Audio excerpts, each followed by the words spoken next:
ಪ್ರೀತಿಯ ವಿದ್ಯಾರ್ಥಿಗಳೇ, ಮತ್ತೊಮ್ಮೆ ನಮ್ಮ ಆನ್ಲೈನ್ ಇತಿಹಾಸ ತರಗತಿಗಳಿಗೆ ಸ್ವಾಗತ.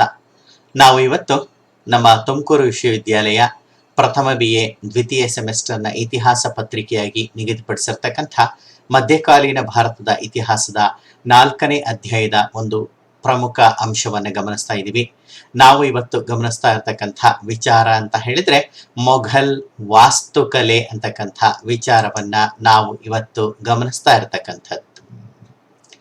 ನಮ್ಗೆ ಗೊತ್ತಿದೆ, ಮೊಘಲರು ಮೂಲತಃ ಉಜ್ಬೇಕಿಸ್ತಾನದ ಸಮರ್ಖಂಡ ಭಾಗದಿಂದ ಬಂದು ಭಾರತದಲ್ಲಿ ಅಧಿಕಾರ ಸ್ಥಾಪನೆ ಮಾಡಿದ್ದು ಬಾಬರ್ನ ಕಾಲಮಾನದಲ್ಲಿ.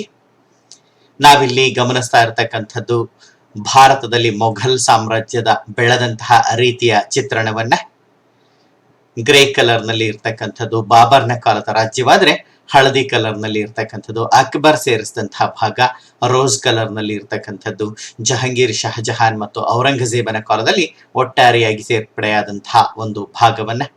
ಒಟ್ಟಾರೆಯಾಗಿ ಮೊಘಲ್ ಸಾಮ್ರಾಜ್ಯ ಅಫ್ಘಾನಿಸ್ತಾನದಿಂದ ಪ್ರಾರಂಭವಾಗಿ ನಮ್ಮ ಮೈಸೂರು ಭಾಗದವರೆಗೆ ವಿಸ್ತರಿಸಿತ್ತು. ಪರ್ಷಿಯಾದ ಗಡಿಯಿಂದ ಇವತ್ತಿನ ಬಾಂಗ್ಲಾದೇಶವನ್ನು ಸಹ ಒಳಗೊಂಡಂತಹ ವಿಶಾಲ ಪ್ರದೇಶವಾಗಿತ್ತು ಅಂತಕ್ಕಂಥ ಅಂಶವನ್ನ ನಾವು ಗಮನಿಸಬಹುದು. ತಮ್ಮ ವಿಶಾಲ ರಾಜ್ಯಕ್ಕೆ ಅನುಗುಣವಾದಂತಹ ರೀತಿಯಲ್ಲೇ ಮೊಘಲರು ಕಲೆ, ವಾಸ್ತುಶಿಲ್ಪದ ಬೆಳವಣಿಗೆಗೂ ಸಹ ಹೆಚ್ಚಿನ ಗಮನವನ್ನ ಕೊಟ್ಟಿದ್ದನ್ನ ಕಾಣ್ತೀವಿ. ನಮ್ಗೆ ಗೊತ್ತಿದೆ, ಮೊಘಲರ ಮೂಲ ದೊರೆ ಬಾಬರ್ ಅವನ ಕಾಲದಿಂದ ಈ ಒಂದು ಭಾರತದಲ್ಲಿ ಮೊಘಲ್ ವಾಸ್ತುಕಲೆ ಅಂತಕ್ಕಂಥದ್ದು ಪ್ರಾರಂಭ ಆಯಿತು. ಹಾಗಾದ್ರೆ ಮೊಘಲ್ ವಾಸ್ತುಕಲೆಯಲ್ಲಿ ನಾವು ಏನನ್ನ ಗಮನಿಸ್ತೀವಿ ಅಂತ ಹೇಳಿ ನೋಡ್ಲಿಕ್ಕೆ ಹೋದ್ರೆ, ಕೋಟೆಗಳನ್ನ ಗಮನಿಸ್ತೀವಿ, ಅರಮನೆಗಳನ್ನ ಗಮನಿಸ್ತೀವಿ, ಹಾಗೇನೆ ವಿಶಾಲವಾಗಿರ್ತಕ್ಕಂಥ ಸಮಾಧಿ ಕಟ್ಟಡಗಳನ್ನ, ಪ್ರಾರ್ಥನಾ ಮಂದಿರ ಅಥವಾ ಮಸೀದಿಗಳನ್ನ, ಮಿನಾರೇಟ್ಗಳನ್ನ, ಇವುಗಳನ್ನ ಪ್ರಧಾನವಾಗಿ ನಾವು ಮೊಘಲ್ ವಾಸ್ತುಕಲೆಯಲ್ಲಿ ಗಮನಿಸ್ತಾ ಹೋಗ್ತಕ್ಕಂಥದ್ದು. ಹಾಗಾದ್ರೆ ಮೊಘಲ್ ವಾಸ್ತುಕಲೆಯ ಒಂದು ಲಕ್ಷಣಗಳು ಏನಿದೆ, ಫೀಚರ್ಸ್ ಏನಿದೆ ಅಂತ ಹೇಳಿ ನೋಡ್ಲಿಕ್ಕೆ ಹೋದ್ರೆ, ಪ್ರಮುಖವಾಗಿ ಮೊಘಲ್ ವಾಸ್ತುಕಲೆಯ ನಿರ್ಮಾಣಕ್ಕೆ ಅವರು ಬಳಸ್ಕೊಂಡಿರ್ತಕ್ಕಂಥದ್ದು ರೆಡ್ ಸ್ಯಾಂಡ್ ಸ್ಟೋನ್ ಅಥವಾ ಕೆಂಪು ಮರಳು ಕಲ್ಲನ್ನ ಬಳಸ್ಕೊಂಡಿದ್ರು. ಅನಂತರದ ಕಾಲಮಾನದಲ್ಲಿ ಅಂದ್ರೆ ಶಹಜಹಾನನ ಕಾಲದಲ್ಲಿ ಹೆಚ್ಚಿನ ಪ್ರಮಾಣದಲ್ಲಿ ಈ ಒಂದು ಮಾರ್ಬಲ್ ಅಥವಾ ಅಮೃತ ಶಿಲೆಯನ್ನ ಬಳಸಿದ್ದನ್ನ ನಾವು ಕಾಣ್ತೀವಿ. ಇನ್ನ ಮೊಘಲ್ ವಾಸ್ತುಕಲೆಯಲ್ಲಿ ನಮ್ಮ ಗಮನ ಸೆಳೀತಕ್ಕಂಥ ಲಕ್ಷಣ ಅಂತ ಹೇಳಿದ್ರೆ, ಈ ಒಂದು ಗುಮ್ಮಟಗಳು, ವಿಶಾಲವಾದಂತಹ ಗುಮ್ಮಟಗಳನ್ನ ನಿರ್ಮಾಣ ಮಾಡಿರ್ತಕ್ಕಂಥದ್ದು, ಹಾಗೆಯೇ ಬಾಗಿದ ರೀತಿಯ ಕಮಾನುಗಳನ್ನ ನಿರ್ಮಾಣ ಮಾಡಿರ್ತಕ್ಕಂಥದ್ದು, ಅವುಗಳ ಜೊತೆಯಲ್ಲಿ ಕ್ಯಾಲಿಗ್ರಾಫಿಯನ್ನ ಬಳಸ್ಕೊಂಡು ಅತಿ ಸುಂದರ ಬರವಣಿಗೆಯನ್ನ ಬಳಸ್ಕೊಂಡಿರ್ತಕ್ಕಂಥದ್ದು ಕಟ್ಟಡಗಳಲ್ಲಿ, ಕಟ್ಟಡಗಳ ಮುಂಭಾಗ ಅಥವಾ ಒಳಭಾಗದಲ್ಲಿ ಅದನ್ನ ಬಳಕೆ ಮಾಡಿರ್ತಕ್ಕಂಥ ಅಂಶವನ್ನ ನಾವು ಗಮನಿಸ್ತೀವಿ. ಸೊಗಸಾದ ಅಲಂಕರಣವನ್ನ ಮಾಡಿರ್ತಕ್ಕಂಥ ಅಂಶವನ್ನ ನಾವು ಕಟ್ಟಡಗಳಲ್ಲಿ ಗಮನಿಸಬಹುದು. ಬಹುತೇಕವಾಗಿ ಚಾರ್ಬಾಗ್ ಉದ್ಯಾನಗಳನ್ನ ಸುಂದರ ಕಟ್ಟಡಗಳ ಸಮೀಪದಲ್ಲಿ, ಕಟ್ಟಡಗಳನ್ನ ಒಳಗೊಂಡಂತಹ ಭಾಗದಲ್ಲಿ ನಿರ್ಮಾಣ ಮಾಡಿರ್ತಕ್ಕಂತಹ ಅಂಶವನ್ನ ನಾವು ಗಮನಿಸ್ತಾ ಹೋಗಬಹುದು. ಹಾಗಾದ್ರೆ ಇನ್ನ ಮೊದಲ ದೊರೆ ಬಾಬರ್ನ ಕಾಲದಲ್ಲಿ ಯಾವ ಕಟ್ಟಡಗಳು ನಿರ್ಮಾಣವಾಯಿತು ಅಂತ ಹೇಳಿ ನೋಡ್ಲಿಕ್ಕೆ ಹೋದ್ರೆ, ನಮ್ಮ ಗಮನಕ್ಕೆ ಬರ್ತಕ್ಕಂಥದ್ದು ಬಾಬರ್ ಆಗ್ರಾ, ಸಂಭಾಲ್, ಧೋಲ್ಪುರ, ಗ್ವಾಲಿಯರ್ ಮೊದಲಾದ ಪ್ರದೇಶಗಳಲ್ಲಿ ಮಸೀದಿಗಳನ್ನು ನಿರ್ಮಾಣ ಮಾಡಿದ್ದ. ಆದ್ರೆ ಇವತ್ತು ಆ ಮಸೀದಿಗಳು ನಾಶವಾಗಿವೆ. ನಮಗೆ ಸಿಗ್ತಕ್ಕಂಥದ್ದು ಪಾಣಿಪಟ್ನಲ್ಲಿ ಕಾಬೋಲಿ ಬಾಗ್ ಅಂತಕ್ಕಂಥ ಉದ್ಯಾನವನದಲ್ಲಿ ಇರ್ತಕ್ಕಂಥ ಒಂದು ಮಸೀದಿ ಮಾತ್ರ. ಈಗ ನಾವು ಚಿತ್ರದಲ್ಲಿ ಆ ಕಾಬೋಲಿ ಬಾಗ್ನ ಮಸೀದಿಯನ್ನ ಗಮನಿಸ್ತಾ ಇದ್ದೀವಿ. ಇದೊಂದು ಸರಳವಾದ, ಹೆಚ್ಚು ಅಲಂಕಾರವಿಲ್ಲದಂತಹ ಚಿಕ್ಕದಾದಂತಹ ಮಸೀದಿ ಕಟ್ಟಡ ಅಂತಕ್ಕಂಥದನ್ನ ಗಮನಿಸಬಹುದು. ಇನ್ನು ಹಾಗೇನೆ ಬಾಬರ್ನ ಕಾಲದಲ್ಲಿ ನಿರ್ಮಾಣವಾದಂತಹ ಅತ್ಯಂತ ವಿವಾದಿತವಾದಂತಹ ಕಟ್ಟಡ ಅಂತ ಹೇಳಿದ್ರೆ, ಅದು ಅಯೋಧ್ಯೆಯಲ್ಲಿ ಇರತಕ್ಕಂತಹ ಬಾಬ್ರಿ ಮಸೀದಿ ಅಂತಕ್ಕಂಥದ್ದು. 3 ಬೃಹತ್ ಗುಮ್ಮಟಗಳನ್ನ ಒಳಗೊಂಡಿದ್ದಂತಹ ಕಟ್ಟಡ ಇದು. ಇದನ್ನ ಅಕ್ಬರ್ನ ಸೇನಾಧಿಕಾರಿಯಾಗಿದ್ದಂತಹ ಮೀರ್ ಬಖಿ ಅಂತಕ್ಕಂಥವನು ನಿರ್ಮಾಣ ಮಾಡಿದ್ದು. ಬಾಬರ್ನ ಕಾಲದ ಪ್ರಮುಖ ಕಟ್ಟಡಗಳಲ್ಲಿ ನಮ್ಮ ಗಮನ ಸೆಳೀತಕ್ಕಂಥದ್ದು ಬಾಬರ್ನ ಸಮಾಧಿ ಕಟ್ಟಡ. ಇದು ಇರತಕ್ಕಂಥದ್ದು ಅಫ್ಘಾನಿಸ್ತಾನದಲ್ಲಿ ಇರತಕ್ಕಂತಹ ಕಾಬೂಲ್ನಲ್ಲಿ ಇರತಕ್ಕಂಥ ದೊಡ್ಡ ಉದ್ಯಾನದ ನಡುವೆ ಈ ಕಟ್ಟಡ, ಸಮಾಧಿ ಕಟ್ಟಡ ಇರತಕ್ಕಂಥದನ್ನ ಕಾಣ್ತೀವಿ. ಆದ್ರೆ ಈ ಸಮಾಧಿ ಕಟ್ಟಡದ ಮೇಲ್ಭಾಗದಲ್ಲಿ ಯಾವುದೇ ಗುಮ್ಮಟವಾಗ್ಲಿ ಮತ್ತೊಂದಾಗ್ಲಿ ನಿರ್ಮಾಣವಾಗಿಲ್ಲ ಅಂತಕ್ಕಂಥದನ್ನ ಕಾಣ್ತೀವಿ. ಇದು ಸಮಾಧಿ ಕಟ್ಟಡದ ಒಳಭಾಗದ ಒಂದು ಕಟ್ಟಡ ಏನಿದೆ ಅದರ ಮುಂಭಾಗದ ನೋಟ. ಮತ್ತೆ ಬಾಗಿಲಿನಿಂದ ನೇರವಾಗಿ ನಾವು ಗಮನಿಸಬಹುದು ಆ ಸಮಾಧಿ ಅಥವಾ ಟೂಂಬ್ ಏನಿದೆ ಅದು ನಮ್ಮ ಗಮನಕ್ಕೆ ಬರ್ತಾ ಇದೆ. ಇದು ಬಾಬರ್ನ ಸಮಾಧಿ ಅನ್ನೋದನ್ನ ಗಮನಿಸ್ತೀವಿ. ಇನ್ನ ನಮ್ಗೆ ಗೊತ್ತಿದೆ ಬಾಬರ್ನ ನಂತರ 1530ರಲ್ಲಿ ಬಾಬರ್ನ ಮಗ ಹುಮಾಯೂನ್ ಅಧಿಕಾರಕ್ಕೆ ಬಂದ ಮೊಘಲ್ ರಾಜನಾಗಿ. ಆದ್ರೆ ಹುಮಾಯೂನ್, ಅದೃಷ್ಟವಂತ ಅನ್ನೋ ಹೆಸರಿಟ್ಕೊಂಡಂತಹ ಹುಮಾಯೂನ್ ತುಂಬಾ ದುರದೃಷ್ಟವಂತನಾಗಿದ್ದ. ಯಾಕಂದ್ರೆ 1530ರಿಂದ 40ರವರೆಗಿನ ಆರಂಭದ ಕಾಲದ ಏನಿದೆ ಅದರಲ್ಲಿ ಸಾಕಷ್ಟು ಎಡರು ತೊಡರುಗಳನ್ನ, ಯುದ್ಧಗಳನ್ನ, ದಂಗೆಗಳನ್ನ ಆತ ಎದುರಿಸ್ತಾ ಹೋಗ್ಬೇಕಾಯ್ತು. 1540ರಲ್ಲಂತೂ ಶೇರ್ ಶಹ ಸೂರ್ ಅಂತಕ್ಕಂತಹ ಸೂರ್ ಮನೆತನಕ್ಕೆ ಸೇರಿದಂತಹ ವ್ಯಕ್ತಿ ಹುಮಾಯೂನನ್ನ ಭಾರತದಿಂದಲೇ ಓಡಿಸ್ತಕ್ಕಂಥ ಅಧಿಕಾರ ಕೊನೆಗೊಳಿಸ್ತಕ್ಕಂಥ ಕೆಲಸ ಮಾಡಿತ್ತು. 1555ರಲ್ಲಿ ಮತ್ತೆ ಹುಮಾಯೂನ್ ಭಾರತವನ್ನ ಗೆದ್ದುಕೊಂಡು ಮೊಘಲ್ ಆಡಳಿತ ಸ್ಥಾಪನೆ ಮಾಡಿದ್ರು ಸಹ ಆತ ಬದುಕಿದ್ದು ಕೇವಲ ಕೆಲವೇ ತಿಂಗಳುಗಳು. ಹಾಗಾಗಿ ಹುಮಾಯೂನ್ ಯಾವುದೇ ರೀತಿಯ ಕಟ್ಟಡದ ನಿರ್ಮಾಣಕ್ಕೆ ಕೈ ಹಾಕೋದಕ್ಕಾಗ್ಲಿಲ್ಲ. ಹುಮಾಯೂನನ್ನ ಭಾರತದಿಂದ ಓಡಿಸಿ ಶೇರ್ ಶಹ ಸೂರ್ ಅಂತಕ್ಕಂಥ ವ್ಯಕ್ತಿ ಹೊಸ ಸೂರ್ ಮನೆತನದ ಆಡಳಿತವನ್ನ ಪ್ರಾರಂಭ ಮಾಡಿದ್ದ. ಪ್ರತ್ಯೇಕ ಮನೆತನವಾದ್ರೂ ಮೊಘಲ್ ಕಾಲಾವಧಿಯ ನಡುವೆ ಕೆಲವೇ ವರ್ಷಗಳ ಕಾಲ ಅದು ಅಸ್ತಿತ್ವದಲ್ಲಿದ್ದರಿಂದ ನಾವು ಅದನ್ನ ಮೊಘಲ್ ಆಡಳಿತಾವಧಿಯ ಭಾಗವಾಗಿಯೇ ಪರಿಗಣಿಸ್ತಾ ಇದ್ದೀವಿ. ನಾವೀಗ ಚಿತ್ರದಲ್ಲಿ ಗಮನಿಸ್ತಾ ಇರತಕ್ಕಂಥದ್ದು ಶೇರ್ ಶಹ ಸೂರ್ ನಿರ್ಮಾಣ ಮಾಡಿದಂತಹ ಒಂದು ಕೋಟೆ ಪ್ರದೇಶವನ್ನ ಗಮನಿಸ್ತಾ ಇದ್ದೀವಿ. ಈ ಕೋಟೆಯನ್ನ ಪುರಾಣ ಖಿಲಾ ಅಂತ ಹೇಳಿ ಕರೀತಾರೆ. ದೆಹಲಿನಲ್ಲಿ ಇರ್ತಕ್ಕಂಥದ್ದು.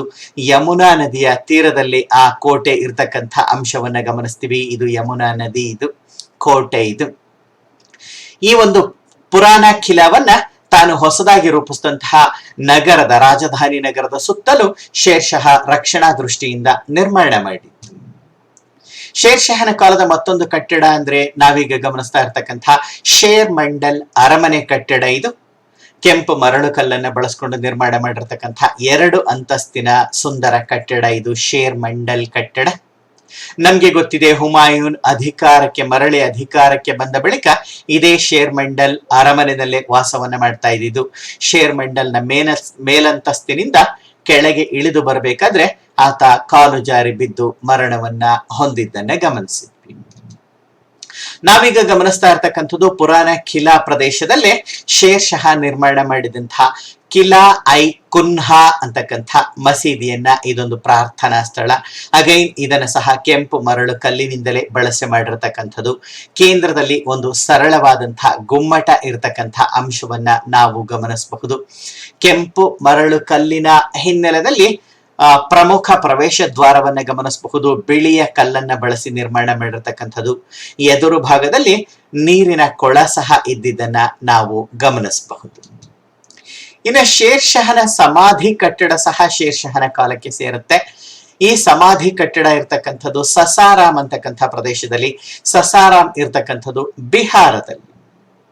ಕೃತಕವಾಗಿ ನಿರ್ಮಾಣ ಮಾಡಿದಂತಹ ದೊಡ್ಡ ಸರೋವರದ ನಡುವೆ ಒಂದು ಎತ್ತರವಾದಂತಹ ಪ್ಲಾಟ್ಫಾರ್ಮ್ ಅನ್ನ, ವೇದಿಕೆಯನ್ನ ನಿರ್ಮಾಣ ಮಾಡಿ ಆ ವೇದಿಕೆಯ ಮೇಲ್ಭಾಗದಲ್ಲಿ 2 ಅಂತಸ್ತಿನ ಸುಂದರವಾದಂತಹ ಸಮಾಧಿ ಕಟ್ಟಡವನ್ನ ನಿರ್ಮಾಣ ಮಾಡಿರ್ತಕ್ಕಂಥದನ್ನ ನಾವು ಗಮನಿಸ್ತೀವಿ.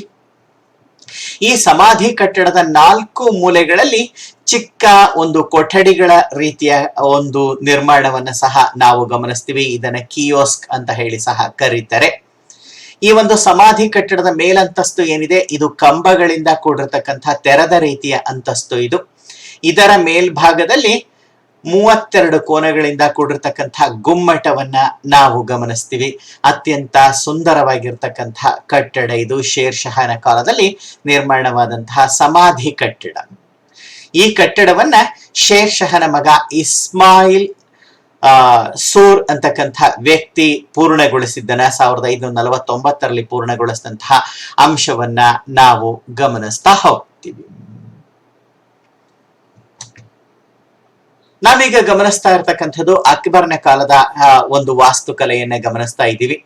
1556ರಲ್ಲಿ ಅಕ್ಬರ್ ಅಧಿಕಾರಕ್ಕೆ ಬಂದದ್ದು. ಅಪ್ರಾಪ್ತ ವಯಸ್ಕಾಗಿದ್ದ. ಈ ಅಕ್ಬರ್ನ ಕಾಲದಲ್ಲಿ ಅಕ್ಬರ್ನ ಮಲತಾಯಿ ಅಂದ್ರೆ ಹುಮಾಯೂನನ ಮತ್ತೊಬ್ಬ ಪತ್ನಿ ಏನಿದ್ಲು ಹಾಜಿ ಬೇಗಂ ಅಂತ ಹೇಳಿ, ಬೇಗಾ ಬೇಗಂ ಅಂತಕ್ಕಂಥದ್ದು ಮೂಲ ಹೆಸರು. ಹಜ್ ಯಾತ್ರೆಯನ್ನ ಮಾಡಿ ಬಂದಿದ್ರಿಂದ ಹಾಜಿ ಬೇಗಂ ಅಂತ ಹೇಳಿ ಕರಿತಾ ಇದ್ರು. ಈ ಹಾಜಿ ಬೇಗಂ ತನ್ನ ಗತಿಸಿದ ಪತಿ ಹುಮಾಯೂನನ ಒಂದು ಸಮಾಧಿಯನ್ನ ದೆಹಲಿನಲ್ಲಿ ಕಟ್ಟಿಸಿದಳೆ. ಅತ್ಯಂತ ಸುಂದರವಾದಂತಹ ಕಟ್ಟಡ ಇದು.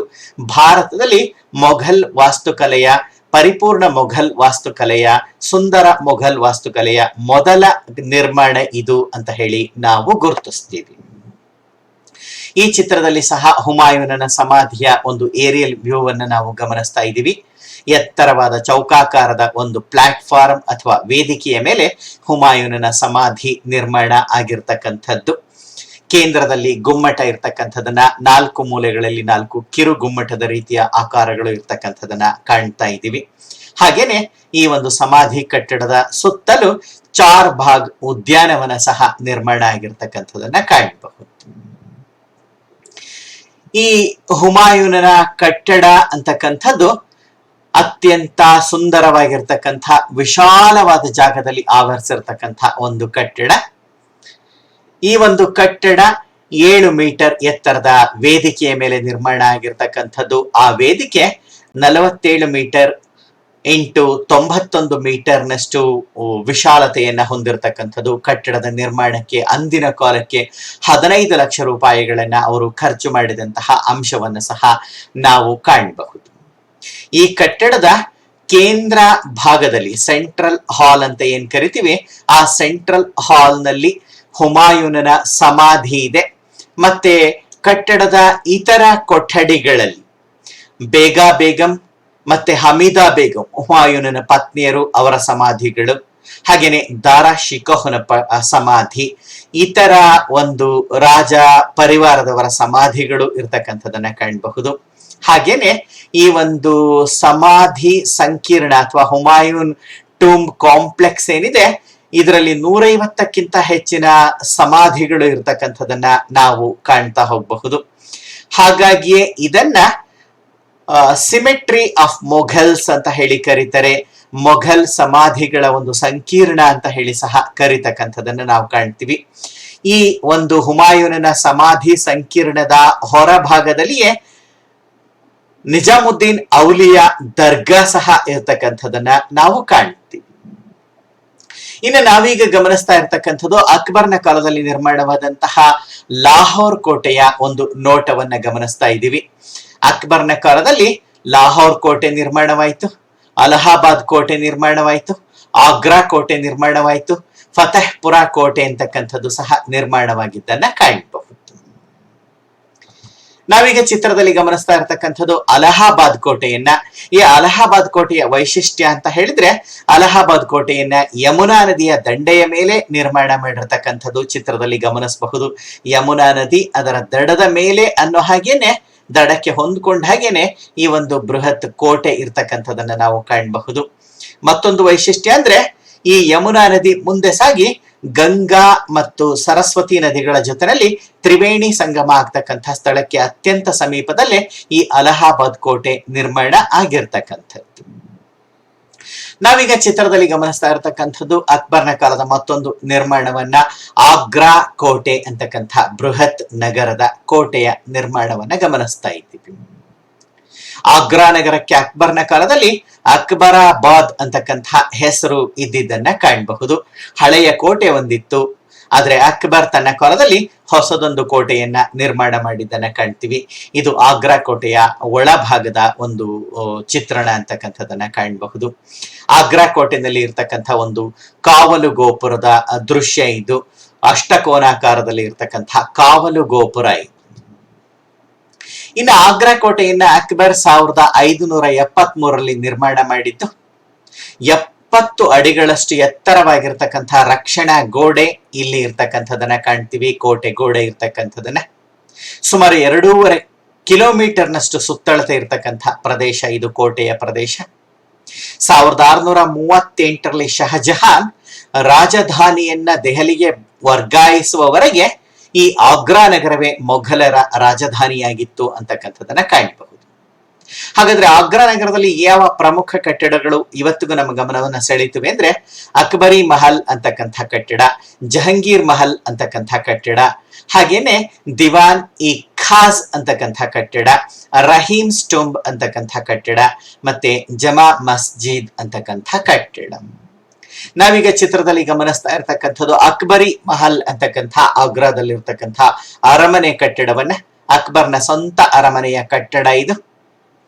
ಅಕ್ಬರ್ನ ಕೊನೆಯ ದಿನಗಳು ಇಲ್ಲೇ ಕಳೆದಿದ್ದು, ಅಕ್ಬರ್ ತನ್ನ ಕೊನೆಯುಸಿರೆಳೆದದ್ದು, ಅಂತ್ಯವನ್ನ ಕಂಡದ್ದು ಇದೇ ಸುಂದರವಾದಂತಹ ಅರಮನೆ ಅಕ್ಬರಿ ಮಹಲ್ ಅಂತಕ್ಕಂಥ ಕಟ್ಟಡದಲ್ಲಿ.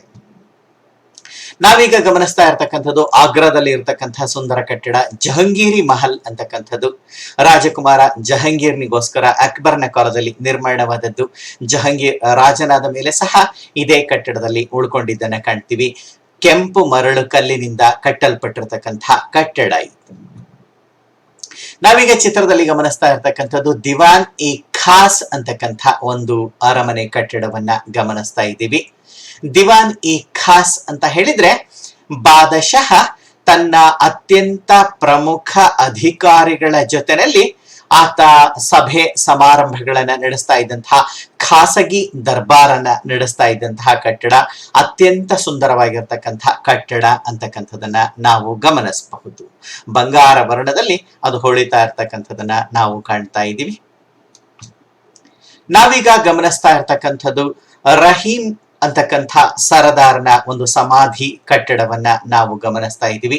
ಈ ರಹೀಂ ಅಕ್ಬರ್ನ ಗಾರ್ಡಿಯನ್ ಆಗಿದ್ದಂತಹ, ಅಕ್ಬರ್ನ ರಕ್ಷಕನಾಗಿದ್ದಂತಹ, ರಾಜ ಪ್ರತಿನಿಧಿಯಾಗಿ ಆಳ್ವಿಕೆಯನ್ನು ಸಹ ನಡೆಸಿದಂತಹ ಬೈರಾಮ್ ಖಾನನ ಮಗ. ಈ ಬೈರಾಮ್ ಖಾನನ ಮಗ ರಹೀಂನನ್ನ ಅಕ್ಬರ್ ತನ್ನ ಸ್ವಂತ ಮಗನ ಹಾಗೆ ಬೆಳೆಸ್ದ. ಅವನಿಗೆ ಖಾನ್ ಐ ಖಾನಾನ್ ಅಂತಕ್ಕಂಥ ಅತ್ಯುನ್ನತ ಗೌರವದ ಸ್ಥಾನವನ್ನ ಕೊಟ್ಟಿದ್ದ. ರಹೀಂ ಖಾನ್ ಹಿಂದೂ ಧರ್ಮವನ್ನ ಹೆಚ್ಚಾಗಿ ಪ್ರೀತಿಸ್ತಾ ಇದ್ದ, ಕೃಷ್ಣನ ಪರಮ ಭಕ್ತ ಆಗಿದ್ದ ಅಂತಕ್ಕಂಥದನ್ನ ಕಾಣಬಹುದು. ಅವನ ಈ ಸುಂದರ ಸಮಾಧಿ ಕಟ್ಟಡ ಇರ್ತಕ್ಕಂಥದ್ದು ಕೆಂಪು ಮರಳು ಕಲ್ಲಿನ ಸಮಾಧಿ ಕಟ್ಟಡ ಆಗ್ರಾ ನಗರದಲ್ಲಿ ಇರ್ತಕ್ಕಂಥದನ್ನ ನಾವು ಗಮನಿಸ್ತೀವಿ. ಕಟ್ಟಡದ ಮೇಲೆ ಸುಂದರವಾದಂತಹ ಒಂದು ಗುಮ್ಮಟ ಸಹ ಇರ್ತಕ್ಕಂಥದನ್ನ ಕಾಣಬಹುದು. ನಾವು ಈಗ ಗಮನಿಸ್ತಾ ಇರ್ತಕ್ಕಂಥದ್ದು ಆಗ್ರಾ ನಗರದಲ್ಲಿ ಇರ್ತಕ್ಕಂಥ ಜಾಮಿ ಮಸೀದಿಯನ್ನ. ವಿಶೇಷವಾಗಿ ಶುಕ್ರವಾರದ ದಿನಗಳಂದು ಪ್ರಾರ್ಥನೆಯನ್ನ, ಸಾಮೂಹಿಕ ಪ್ರಾರ್ಥನೆಯನ್ನ ಮಾಡಲಿಕ್ಕೆ ಇಂಥ ಕಟ್ಟಡಗಳನ್ನ, ಪ್ರಾರ್ಥನಾ ಮಂದಿರಗಳನ್ನ ಬಳಸ್ತಾರೆ. ಇದು ಸಹ ಒಂದು ವಿಶಾಲವಾಗಿರ್ತಕ್ಕಂಥ, ಭವ್ಯವಾಗಿರ್ತಕ್ಕಂಥ ಮುಸ್ಲಿಂ ಪ್ರಾರ್ಥನಾ ಮಂದಿರ. ಇನ್ನು ನಾವು ಮುಂದೆ ಸಾಗಿದ್ರೆ ಗಮನಿಸ್ತಕ್ಕಂಥದ್ದು ಫತೇಹ್ಪುರ ಸಿಕ್ರಿ ಅಂತಕ್ಕಂಥ ನಗರವನ್ನ, ಅಕ್ಬರ್ನ ಕನಸಿನ ರಾಜಧಾನಿ ನಗರವನ್ನ ನಾವು ಕಾಣ್ತಕ್ಕಂಥದ್ದು. ಈ ಫತೇಹ್ಪುರ ಸಿಕ್ರಿ ನಗರವನ್ನ ಪ್ರವೇಶ ಮಾಡಬೇಕು ಅಂದ್ರೆ ನಾವು ಹಾದು ಹೋಗ್ಬೇಕಾದದ್ದು ಈ ಒಂದು ಭವ್ಯವಾಗಿರ್ತಕ್ಕಂಥ ಪ್ರವೇಶ ದ್ವಾರದ ಮೂಲಕ. ಈ ಪ್ರವೇಶ ದ್ವಾರವನ್ನೇ, ಫತೇಹ್ಪುರ ನಗರದ ಅತಿ ಭವ್ಯ ಪ್ರವೇಶ ದ್ವಾರವನ್ನೇ ಬುಲಂದ್ ದರ್ವಾಜಾ ಅಂತ ಹೇಳಿ ಕರೀತಕ್ಕಂಥದ್ದು. ಈ ಬುಲಂದ್ ದರ್ವಾಜಾ ಅಂತಕ್ಕಂಥದ್ದು ಭಾರತದ ಅತಿ ಎತ್ತರದ ಒಂದು ಪ್ರವೇಶ ದ್ವಾರ ಆಗಿರ್ತಕ್ಕಂಥದನ್ನ ಕಾಣ್ತೀವಿ. ನೆಲಮಟ್ಟದಿಂದ 176 ಅಡಿಗಳಷ್ಟು ಎತ್ತರ ಇರತಕ್ಕಂಥ ಕಟ್ಟಡ ಇದು. ಹಾಗೇನೆ 110 ಅಡಿಗಳಷ್ಟು ವಿಶಾಲವಾಗಿರ್ತಕ್ಕಂಥ ಕಟ್ಟಡ. ಕೆಂಪು ಮರಳು ಕಲ್ಲು ಮತ್ತು ಬಿಳಿಯ ಅಮೃತ ಶಿಲೆಯನ್ನು ಬಳಸಿಕೊಂಡು ನಿರ್ಮಾಣ ಮಾಡಿರ್ತಕ್ಕಂಥ ಕಟ್ಟಡ. ಈ ಒಂದು ದರ್ವಾಜಾವನ್ನ, ಬುಲಂದ್ ದರ್ವಾಜಾವನ್ನ ಕುರಿತು ಹೇಳ್ಬೇಕಾದ್ರೆ ವಿನ್ಸೆಂಟ್ ಸ್ಮಿತ್ ಅಂತಕ್ಕಂಥ ಪ್ರಸಿದ್ಧ ಇತಿಹಾಸಕಾರರು ಬರೀತಾರೆ. ಇದನ್ನ ಶಿಲೆಯಲ್ಲಿನ ರಮ್ಯತೆ ಅಂತ ಹೇಳಿ ಅವರು ಬರೆದಿರ್ತಕ್ಕಂಥದನ್ನ ನಾವು ಗಮನಿಸ್ತೀವಿ. ಈ ಒಂದು ಬುಲಂದ್ ದರ್ವಾಜಾ ಕಟ್ಟಡದ ಮೇಲೆ ಒಂದು ಸುಂದರವಾಗಿರ್ತಕ್ಕಂಥ ಬರವಣಿಗೆ ಇರ್ತಕ್ಕಂಥದನ್ನ ನಾವು ಗಮನಿಸಬಹುದು. ಆ ಬರವಣಿಗೆ ಹೇಳುತ್ತೆ, the world is a bridge, pass over it but build no house upon it ಅಂತಕ್ಕಂಥ ಮಾತನ್ನು. ಜಗತ್ತು ಅಂತಕ್ಕಂಥದ್ದು ಒಂದು ಸೇತುವೆ ಇದ್ದ ಹಾಗೆ, ಅಂದ್ರೆ ದೇವರ ಬಳಿಗೆ ಹೋಗ್ಲಿಕ್ಕೆ ಇರ್ತಕ್ಕಂಥ ಒಂದು ಸೇತುವೆ ಇದ್ದ ಹಾಗೆ, ಜೀವ ನದಿಯನ್ನು ದಾಟಿ ಹೋಗ್ಲಿಕ್ಕೆ ಇರ್ತಕ್ಕಂಥ ಸೇತುವೆ. ಅದನ್ನ ದಾಟಿ ಹೋಗ್ತಕ್ಕಂಥ ಕೆಲಸ ಮಾಡಬೇಕು. ಆದ್ರೆ ನಾವಿಲ್ಲಿ ನಮ್ಮದೇ ಅಂತಕ್ಕಂಥ ರೀತಿಯಲ್ಲಿ ಒಂದು ಮನೆಯನ್ನ ನಿರ್ಮಾಣ ಮಾಡಬಾರ್ದು. ಹಾಗಂತ ಹೇಳಿದ್ರೆ ನಾವಿಲ್ಲಿ ಶಾಶ್ವತ ಅನ್ನೋ ಭಾವನೆಯನ್ನ ಯಾವತ್ತಿಗೂ ಬೆಳೆಸ್ಕೊಳ್ಬಾರ್ದು. ನಮ್ಮ ಮನೆ ಇರ್ತಕ್ಕಂಥದ್ದು ದೇವಲೋಕದಲ್ಲಿ ಅಂತಕ್ಕಂಥ ಕಲ್ಪನೆಯಲ್ಲಿ ಆಧ್ಯಾತ್ಮಿಕ ಹಿನ್ನೆಲೆಯಲ್ಲಿ ಬದುಕನ್ನು ನಡೆಸಬೇಕು ಅಂತಕ್ಕಂಥ ಬರವಣಿಗೆ ಇರ್ತಕ್ಕಂಥದನ್ನ ನಾವು ಗಮನಿಸ್ತೀವಿ. ಇದು ಬುಲಂದ್ ದರ್ವಾಜಾ ಹೆಬ್ಬಾಗಿಲಿನ ಮೇಲ್ಛಾವಣಿಯ ಒಳನೋಟ. ಇದು ಅತ್ಯಂತ ಸುಂದರವಾಗಿ ಈ ಒಂದು ಚಿಕ್ಕ ಚಿಕ್ಕದಾಗಿರ್ತಕ್ಕಂತಹ ಕಲ್ಲುಗಳನ್ನ ಜೋಡಿಸಿ ಕೆತ್ತನೆಯನ್ನ ಮಾಡಿರ್ತಕ್ಕಂಥ ಸುಂದರವಾದಂತಹ ಇನ್ಲೇ ವರ್ಕ್ ಅನ್ನ ನಾವಿಲ್ಲಿ ಗಮನಿಸ್ತಾ ಇರ್ತಕ್ಕಂಥದ್ದು. ಇನ್ನ ಈ ಬುಲಂದ್ ದರ್ವಾಜಾ ಏನಿದೆ, ಆ ಕೋಟೆಯ ಬಾಗಿಲನ್ನ ದಾಟಿ, ಫತೇಪುರ ಸಿಕ್ರಿ ನಗರದ ಕೋಟೆಯ ಬಾಗಿಲನ್ನ ದಾಟಿ ಒಳಕ್ಕೆ ಹೋಗ್ತಿದ್ದ ಹಾಗೆ ಅಲ್ಲಿ ಸಾಕಷ್ಟು ಮಂದಿ ರಾಜ ಕುಟುಂಬದವರಿಗೆ ಸೇರಿದಂತಹ ಸಮಾಧಿಗಳನ್ನ ಸಹ ನಾವು ಗಮನಿಸಬಹುದು. ನಾವು ಈಗ ಬುಲಂದ್ ದರ್ವಾಜಾವನ್ನ ದಾಟಿ ಒಳ ಹೋಗ್ತಿದ್ದ ಹಾಗೆ ಗಮನಿಸ್ತಾ ಇರ್ತಕ್ಕಂಥದ್ದು ಬೃಹತ್ ಆಗಿರ್ತಕ್ಕಂಥ ಜಾಮಿ ಮಸೀದಿಯನ್ನ, ಫತೇಪುರ ಸಿಕ್ರಿ ನಗರದಲ್ಲಿ ಇರ್ತಕ್ಕಂಥ ಜಾಮಿ ಮಸೀದಿಯನ್ನ ನಾವು ಗಮನಿಸ್ತಾ ಇದ್ದೀವಿ. ಇದು ಸಹ ಬೃಹತ್ ಆಗಿರ್ತಕ್ಕಂಥ ಪ್ರಾರ್ಥನಾ ಕೇಂದ್ರ. ಅದರ ಹೆಬ್ಬಾಗಿಲನ್ನು ನಾವು ಗಮನಿಸಬಹುದು, ಎಷ್ಟು ಭವ್ಯವಾಗಿದೆ ಅಂತ ಹೇಳಿ. 3 ಬೃಹತ್ ಗುಮ್ಮಟಗಳನ್ನ ಹೊಂದಿರತಕ್ಕಂಥ ಕಟ್ಟಡ ಇದು. ನಾವೀಗ ಚಿತ್ರದಲ್ಲಿ ಗಮನಿಸ್ತಾ ಇರ್ತಕ್ಕಂಥ ಬಿಳಿಯ ಬಣ್ಣದ ಕಟ್ಟಡ ಫತೇಪುರ ಸಿಕ್ರಿ ನಗರದ ಕೋಟೆಯ ಬಾಗಿಲಿನಿಂದ ಒಳ ಹೋಗ್ತಿದ್ದ ಹಾಗೆ ಜಾಮಿ ಮಸೀದಿಗೆ ಹೊಂದ್ಕೊಂಡ ಹಾಗೆ ಇರತಕ್ಕಂಥ ಒಂದು ಚಿಕ್ಕ ಬಿಳಿಯ ಬಣ್ಣದ ಕಟ್ಟಡವನ್ನ ಗಮನಿಸ್ತಾ ಇದ್ದೀವಿ, ಬಿಳಿಯ ಅಮೃತಶಿಲೆಯ ಕಟ್ಟಡವನ್ನ. ಮೂಲತಃ ಇದು ಕೆಂಪು ಮರಳುಗಳಿನಲ್ಲಿ ನಿರ್ಮಾಣವಾಗಿತ್ತು, ಆದರೆ ಶಹಜಹಾನನ ಕಾಲದಲ್ಲಿ ಅದನ್ನ ಅಮೃತಶಿಲೆಯ ಕಟ್ಟಡವನ್ನಾಗಿ ಮಾರ್ಪಡಿಸಿದ್ದು. ಇದು ಶೇಖ್ ಸಲೀಂ ಚಿಸ್ತಿ ಅಂತಕ್ಕಂಥ ದೊಡ್ಡ ಪ್ರಮಾಣದ ಒಬ್ಬ ಮುಸ್ಲಿಂ ಸೂಫಿ ಸಂತನ ಸಮಾಧಿ ಅಂತಕ್ಕಂಥದನ್ನ ನಾವು ಕಾಣ್ತೀವಿ. ಈ ಸೂಫಿ ಸಂತ ಸಲೀಂ ಚಿಸ್ತಿಯನ್ನ ಪ್ರಾರ್ಥನೆ ಮಾಡ್ಕೊಂಡ್ ಬಳಿಕವೇ ಅಕ್ಬರ್ನಿಗೆ ಗಂಡು ಮಗ ಹುಟ್ಟಿದ್ದು, ಅವನಿಗೆ ಸಲೀಂ ಅಂತ ಹೇಳಿ ಹೆಸರನ್ನ ಇಟ್ಟಿದ್ದು. ಮುಂದೆ ಆ ಸಲೀಂನೆ ಜಹಂಗೀರ್ ಅನ್ನೋ ಹೆಸರಿನಲ್ಲಿ ಚಕ್ರವರ್ತಿಯಾಗಿ ಮೆರೆದಿತ್ತು. ನಾವೀಗ ಗಮನಿಸ್ತಾ ಇರ್ತಕ್ಕಂಥದ್ದು ಫತೇಪುರ ಸಿಕ್ರಿ ನಗರದಲ್ಲಿ ಇರ್ತಕ್ಕಂಥ ದಿವಾನ್ ಇ ಆಮ್ ಅಂತಕ್ಕಂಥ ಕಟ್ಟಡವನ್ನ. ಈ ದಿವಾನ್ ಇ ಆಮ್ ಅಂತಕ್ಕಂಥ ಕಟ್ಟಡ ಸಾಮಾನ್ಯ ಜನಗಳ ಕುಂದು ಕೊರತೆಯನ್ನ ಆಲಿಸ್ಲಿಕ್ಕೆ ಅಕ್ಬರ್ ನಡೆಸ್ತಾ ಇದ್ದಂತಹ ಅಥವಾ ಮುಘಲ್ ದೊರೆಗಳು ನಡೆಸ್ತಾ ಇದ್ದಂತಹ ಒಂದು ದರ್ಬಾರು, ಸಾಮಾನ್ಯ ದರ್ಬಾರು ಏನಿತ್ತು, ಪಬ್ಲಿಕ್ ಆಡಿಯನ್ಸ್ ಅನ್ನ ಸೇರಿಸ್ಕೊಂಡು ಮಾಡ್ತಾ ಇದ್ದಂತಹ ದರ್ಬಾರು, ಆ ದರ್ಬಾರಿನ ಕಾರ್ಯಾಚರಣೆಗಾಗಿ ನಿರ್ಮಾಣ ಮಾಡಿದಂತಹ ಕಟ್ಟಡ ಇದು ದಿವಾನ್ ಇ ಆಮ್ ಅಂತಕ್ಕಂಥ ಕಟ್ಟಡ. ಇಲ್ಲಿ ಗಮನಿಸ್ತಾ ಇರ್ತಕ್ಕಂಥದ್ದು ದಿವಾನ್ ಇ ಖಾಸ್ ಫತೇಪುರ ಸಿಕ್ರಿನಲ್ಲಿ ಇರ್ತಕ್ಕಂಥದ್ದು 2 ಅಂತಸ್ತಿನ ಭವ್ಯ ಕಟ್ಟಡ ಇದು. ಈ ಅರಮನೆ ಕಟ್ಟಡದಲ್ಲಿ ಖಾಸಗಿ ದರ್ಬಾರು ಅಂತಕ್ಕಂಥದ್ದು ನಡೀತಾ ಇದ್ದಿದ್ದನ್ನ ಕಾಣ್ತೀವಿ. ಇಲ್ಲಿ ಸಹ ಮರಳುಗಲ್ಲಿನ ಬಳಕೆಯನ್ನ ಕಾಣ್ತೀವಿ. ಶಹಜಹಾನನವರೆಗೆ ಮೊಘಲ್ ವಾಸ್ತುಕಲೆಗೆ ಅತಿ ಹೆಚ್ಚಿನದಾಗಿ ಬಳಸಿರ್ತಕ್ಕಂಥದ್ದು ಇದೇ ಮರಳು ಕಲ್ಲನ್ನ ಅಂತಕ್ಕಂಥದ್ದನ್ನ ಗಮನಿಸಬಹುದು. ಈ ಒಂದು ದಿವಾನ್ ಇ ಆಮ್ ಅಂತಕ್ಕಂಥ ಕಟ್ಟಡದ ಒಂದು ದೂರಗಾಮಿ ನೋಟವನ್ನ ನಾವೀಗ ಗಮನಿಸ್ತಾ ಇರ್ತಕ್ಕಂಥದ್ದು. ಈಗ ಚಿತ್ರದಲ್ಲಿ ಗಮನಿಸ್ತಾ ಇರ್ತಕ್ಕಂಥದ್ದು ಫತೇಪುರ ಸಿಕ್ರಿ ನಗರದಲ್ಲಿ ಇರ್ತಕ್ಕಂಥ ಅಕ್ಬರ್ನ ಕಲಾಭಿರುಚಿಗೆ ಸಾಕ್ಷಿಯಾದಂತಹ ಮತ್ತೊಂದು ಅತಿ ಸುಂದರ ಕಟ್ಟಡ. ಇದನ್ನ ಪಂಚಮಹಲ್ ಅಂತ ಹೇಳಿ ಕರಿತೀವಿ. 5 ಅಂತಸ್ತುಗಳ ಕಟ್ಟಡ ಇದು ಅರಮನೆ ಕಟ್ಟಡ ಅಲ್ಲ. ಇದೊಂದು ಸಾಮಾನ್ಯವಾದಂತಹ ರೀತಿಯಲ್ಲಿ ಕಾಲವನ್ನ ಕಳೀಲಿಕ್ಕೆ ನಿರ್ಮಾಣ ಮಾಡಿದಂತಹ ವಿಶ್ರಾಂತಿ ಕಟ್ಟಡ ಅಂತ ಹೇಳಿ ಗಮನಿಸಬಹುದು. 5 ಅಂತಸ್ತುಗಳ ಕಟ್ಟಡವನ್ನು ನಾವು ಗಮನಿಸಬಹುದು. ಇಲ್ಲಿ ಗೋಡೆಗಳ ನಿರ್ಮಾಣ ಆಗಿಲ್ಲ, ಬದಲಾಗಿ ಕಂಬಗಳ ಮೇಲೆ ಈ ಕಟ್ಟಡ ನಿರ್ಮಾಣವಾಗಿರ್ತಕ್ಕಂಥದನ್ನ ಕಾಣ್ತೀವಿ. ಮೊದಲ ಅಂತಸ್ತಿನಲ್ಲಿ ಮೊದಲ ಭಾಗದಲ್ಲಿ 84 ಕಂಬಗಳ ಮೇಲೆ ಕಟ್ಟಡ ನಿರ್ಮಾಣವಾಗಿದ್ರೆ ಮೇಲೆ ಸಾಗ್ತಾ ಸಾಗ್ತಾ ಕಂಬಗಳ ಸಂಖ್ಯೆ ಕಡಿಮೆ ಆಗುತ್ತೆ. ಮತ್ತೆ ಕೊನೆಯಲ್ಲಿ ಗಮನಿಸ್ತೀವಿ ಕೇವಲ 4 ಕಂಬಗಳು ಮಾತ್ರ ಉಳ್ಕೊಂಡು ಅದರ ಮೇಲೆ ಒಂದು ಈ ಕಟ್ಟಡದ ಮೇಲೆ ಒಂದು ರಕ್ಷಣಾ ಮಾದರಿಯಲ್ಲಿ ಇರ್ತಕ್ಕಂಥ ಗೋಪುರ ಇರ್ತಕ್ಕಂಥದನ್ನ ನಾವು ಟವರ್ ಇರ್ತಕ್ಕಂಥದನ್ನ ಕಾಣಬಹುದು. ಈ ಕಟ್ಟಡವನ್ನ ಅಕ್ಬರ್ ತನ್ನ ಪ್ರೀತಿ ಪಾತ್ರರೊಂದಿಗೆ ವಿಶ್ರಾಂತಿಯ ಕಾಲವನ್ನ ಕಳೀಲಿಕ್ಕೆ ಬಳಸ್ತಾ ಇದ್ದ, ಗಾಳಿ ಸೇವನೆಗಾಗಿ ಅಥವಾ ಮಾತುಕತೆಗಾಗಿ ಬಳಸ್ತಾ ಇದ್ದ. ಅದರಲ್ಲೂ ಮೇಲ್ ಅಂತಸ್ತಿನ 5ನೇ ಅಂತಸ್ತಿನ ಭಾಗ ಏನಿದೆ, ಖಾಸಗಿ ಮಾತುಕತೆಗಳಿಗೆ, ಅತ್ಯಂತ ಗೌಪ್ಯವಾದ ಮಾತುಕತೆಗಳಿಗಾಗಿ ಬಳಸ್ತಾ ಇದ್ದಂತಹ ಒಂದು ಕಟ್ಟಡವಾಗಿತ್ತು. ಅತ್ಯಂತ ಸುಂದರವಾದಂತಹ ಪಂಚಮಹಲ್ ಕಟ್ಟಡ. ಇಲ್ಲಿ ಇರ್ತಕ್ಕಂಥ ಕಂಬಗಳು ಒಂದಕ್ಕಿಂತ ಒಂದು ಭಿನ್ನ, ಎಲ್ಲವೂ ವಿಶಿಷ್ಟ ರೀತಿಯಾಗಿರ್ತಕ್ಕಂಥ ಕಂಬಗಳನ್ನೇ ಇಲ್ಲಿ ಬಳಸ್ಕೊಂಡಿರ್ತಕ್ಕಂಥದನ್ನ ನಾವು ಕಾಣಬಹುದು. ಇದು ಖಾಸ್ ಮಹಲ್ ಅಂತಕ್ಕಂಥ ಕಟ್ಟಡ, ಸ್ವಂತ ಅರಮನೆ, ಬಾದಶಹರ ಸ್ವಂತ ಅರಮನೆ ಕಟ್ಟಡ. ಇದು ಖಾಸ್ ಮಹಲ್ ಅಂತಕ್ಕಂಥದ್ದು. ನಾವೀಗ ಆಗ್ರಾದಲ್ಲೇ ಫತೇಹ್ಪುರ ಸಿಕ್ರಿನಲ್ಲೇ ಇರ್ತಕ್ಕಂಥ ಇಬಾದತ್ ಖಾನಾದ ಕಟ್ಟಡದ ಒಂದು ನೋಟವನ್ನ ಗಮನಿಸ್ತಾ ಇದ್ದೀವಿ. ಆದ್ರೆ ಬಹುತೇಕರು ಹೇಳ್ತಕ್ಕಂಥದ್ದು ಇಬಾದತ್ ಖಾನ ಮೂಲ ಕಟ್ಟಡ ನಾಶವಾಗಿದೆ ಅಂತಕ್ಕಂಥ ಮಾತನ್ನ. ನಮ್ಗೆ ಗೊತ್ತಿದೆ, ಇಬಾದತ್ ಖಾನ ಅಂತ ಹೇಳಿದ್ರೆ ಅಕ್ಬರ್ ಧಾರ್ಮಿಕ ಸಭೆಗಳನ್ನು ನಡೆಸಲಿಕ್ಕೆ ಬಳಸ್ತಾ ಇದ್ದಂತಹ ಕಟ್ಟಡ. ಇದು ಅಕ್ಬರ್ನ ಪತ್ನಿ ಮರಿಯಂ ಏನಿದ್ಲು, ಮರಿಯಂ ಜಮಾನ, ಆಕೆಯ ಒಂದು ಅರಮನೆಯ ಕಟ್ಟಡ ಮರಿಯಂ ಮಹಲ್ ಅಂತಕ್ಕಂಥದ್ದು. ಆಕೆ ಪರ್ಷಿಯಾದ ಒಬ್ಬ ಕನ್ಯೆಯಾಗಿದ್ಲು. ಈ ಪರ್ಷಿಯನ್ ರಾಣಿಯ ಒಂದು ಸಂತೋಷಕ್ಕೋಸ್ಕರ ಅಕ್ಬರ್ ನಿರ್ಮಾಣ ಮಾಡಿರ್ತಕ್ಕಂಥ ಕೆಂಪು ಮರಳುಗಲ್ಲಿನ ಸುಂದರವಾಗಿರ್ತಕ್ಕಂಥ ಕಟ್ಟಡ ಇತ್ತು. ಈ ಕಟ್ಟಡದಲ್ಲಿ ಮಾನವ ಮತ್ತು ಪ್ರಾಣಿಗಳ ಸುಂದರವಾಗಿರ್ತಕ್ಕಂಥ ಒಂದು ಕೆತ್ತನೆಯನ್ನ, ಚಿತ್ರ ಕೆತ್ತನೆಯನ್ನ, ಶಿಲ್ಪ ಕೆತ್ತನೆಯನ್ನ ಮಾಡಿರ್ತಕ್ಕಂಥದನ್ನ ಕಾಣ್ತೀವಿ. ಗೋಡೆಗಳ ಮೇಲೆ ಮತ್ತು ಕಂಬಗಳ ಮೇಲೆ ಕೆತ್ತನೆ ಇರ್ತಕ್ಕಂಥದನ್ನ ಕಾಣಬಹುದು. ಇದು ಅಕ್ಬರ್ನ ಪ್ರೀತಿ ಪಾತ್ರ ಪತ್ನಿ ಜೋಧಾಬಾಯಿಗೆ ಸೇರಿದಂತಹ ಕಟ್ಟಡ. ಇಲ್ಲಿ ನಾವು ಇಳಿಜಾರು ಮಾದರಿಯ ಒಂದು ಮಾಡನ್ನ, ಮೇಲಂತಸ್ತಿನ ಒಂದು ಮೇಲ್ಛಾವಣಿಯನ್ನ ಕಾಣಬಹುದು. ಮಳೆಯ ನೀರು ಸುಲಭವಾಗಿ ಇಳಿದು ಹೋಗ್ಲಿಕ್ಕೆ ಆಗ್ತಕ್ಕಂಥ ರೀತಿಯಲ್ಲಿ ಇರ್ತಕ್ಕಂಥ ನಿರ್ಮಾಣ.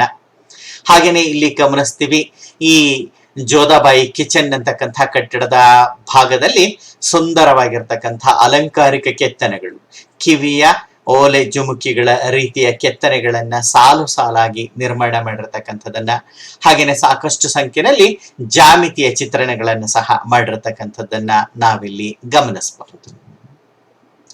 ಇದು ಜೋಧಾಬಾಯಿ ಪ್ಯಾಲೇಸ್. ಅಕ್ಬರ್ನ ಪ್ರೀತಿ ಪಾತ್ರ ರಜಪೂತ ರಾಜಕುಮಾರಿ ಜೋಧಾಬಾಯಿ, ಆಕೆಯನ್ನ ಮುಂದೆ ಮರಿಯಂ ಉಜ್ ಜಮಾನಿ ಅಂತ ಹೇಳಿ ಸಹ ಕರೆದ್ರು. ಆಕೆನೆ ಮುಂದಿನ ಚಕ್ರವರ್ತಿಯಾದ ಜಹಂಗೀರ್ನ ತಾಯಿ. ಅವಳಿಗೋಸ್ಕರ ಕಟ್ಟಿಸಿದಂತಹ ಸುಂದರ 2 ಅಂತಸ್ತುಗಳ ಅರಮನೆಯನ್ನು ನಾವಿಲ್ಲಿ ಗಮನಿಸ್ತಾ ಇರ್ತಕ್ಕಂಥದ್ದು. ಇದು ಅಕ್ಬರ್ನ ಪ್ರೀತಿ ಪಾತ್ರ ಸರದಾರ, ಅಕ್ಬರ್ನ ಪ್ರೀತಿ ಪಾತ್ರ ಮಂತ್ರಿ ಬೀರ್ಬಲ್ಲನಿಗೆ ಸೇರಿರ್ತಕ್ಕಂಥ ಅರಮನೆ ಕಟ್ಟಡ ಬೀರ್ಬಲ್ ಮಹಲ್.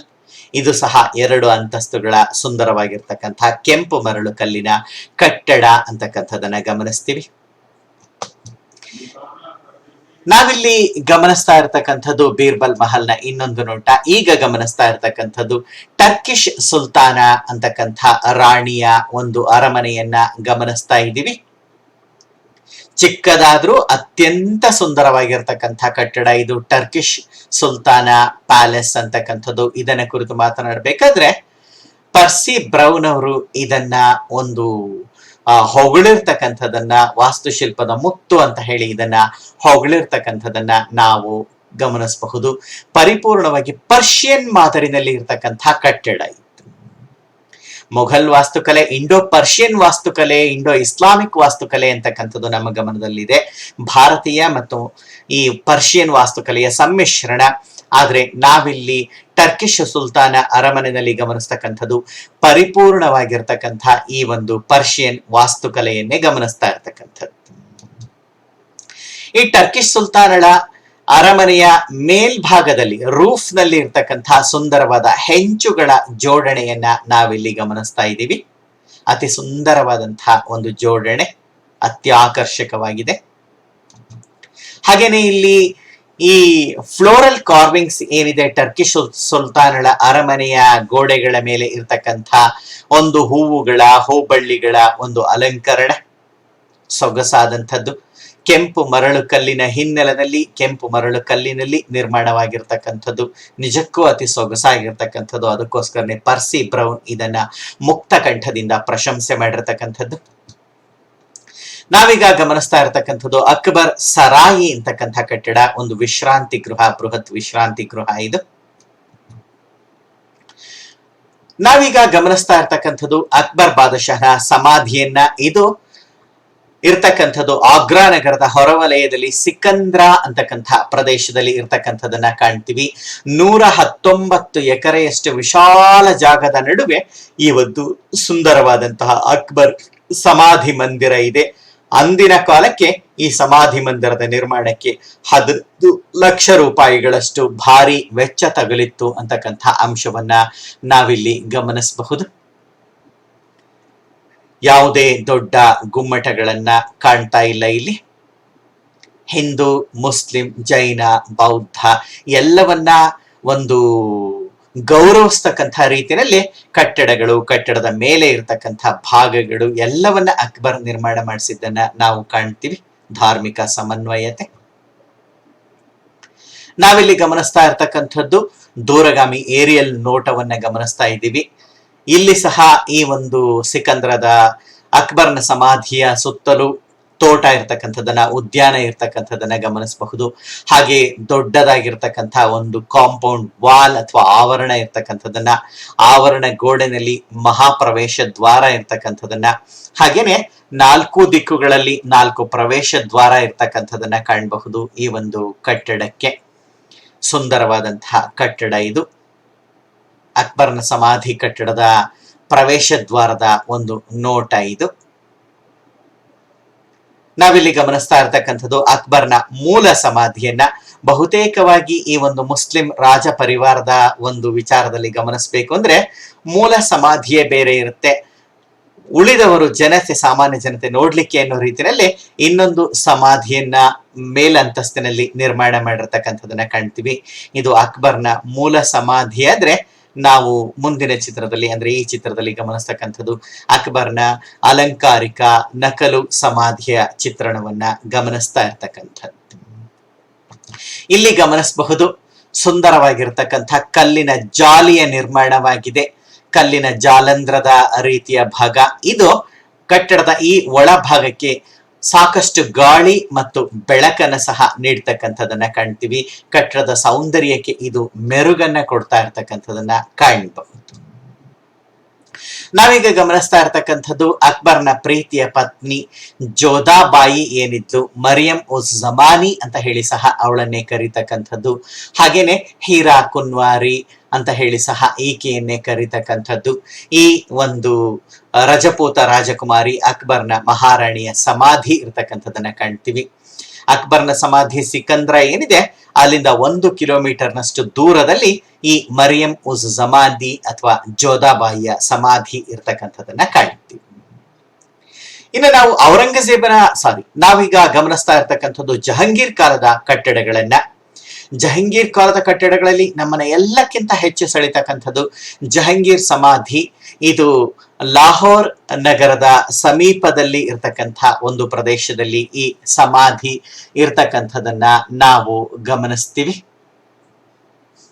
ಶಹದಾರ ಅಂತಕ್ಕಂಥ ಪ್ರದೇಶ ಇಲ್ಲಿ ಸಹ ಗಮನಿಸಬಹುದು. ಈ ಸಮಾಧಿ ಕಟ್ಟಡದ ಸುತ್ತ ಅತ್ಯಂತ ಸೊಗಸಾಗಿರ್ತಕ್ಕಂಥ ಪರ್ಷಿಯನ್ ಮಾದರಿಯ 4 ಭಾಗ್ ಉದ್ಯಾನವನ ಇರತಕ್ಕಂಥದನ್ನ, 4 ಮೂಲೆಗಳಲ್ಲಿ 4 ಬೃಹತ್ ಮಿನಾರೇಟ್ಗಳು ನಿರ್ಮಾಣವಾಗಿರ್ತಕ್ಕಂಥದನ್ನ ನಾವು ಕಾಣ್ತೀವಿ. ಮೇಲ್ತುದಿನಲ್ಲಿ ಕಾವಲು ಗೋಪುರ ಇರ್ತಕ್ಕಂಥದನ್ನ ಕಾಣಬಹುದು. ಈ ಬೃಹತ್ ಕಟ್ಟಡ ಏನಿದೆ ಹುಮಾಯೂನನ ಸಮಾಧಿ ಕಟ್ಟಡ. ಈ ಸಮಾಧಿ ಕಟ್ಟಡದಲ್ಲಿಯೇ ನೂರ್ ಜಹಾನ್ ಬೇಗಂ, ಹುಮಾಯೂನನ ಪ್ರೀತಿ ಪಾತ್ರ ಪತ್ನಿ, ತನ್ನ ಮರಣಿಸಿದ ಪತಿ ಹುಮಾಯೂನನ ಸಮಾಧಿಯನ್ನ ಮಾಡಿದ್ಲು.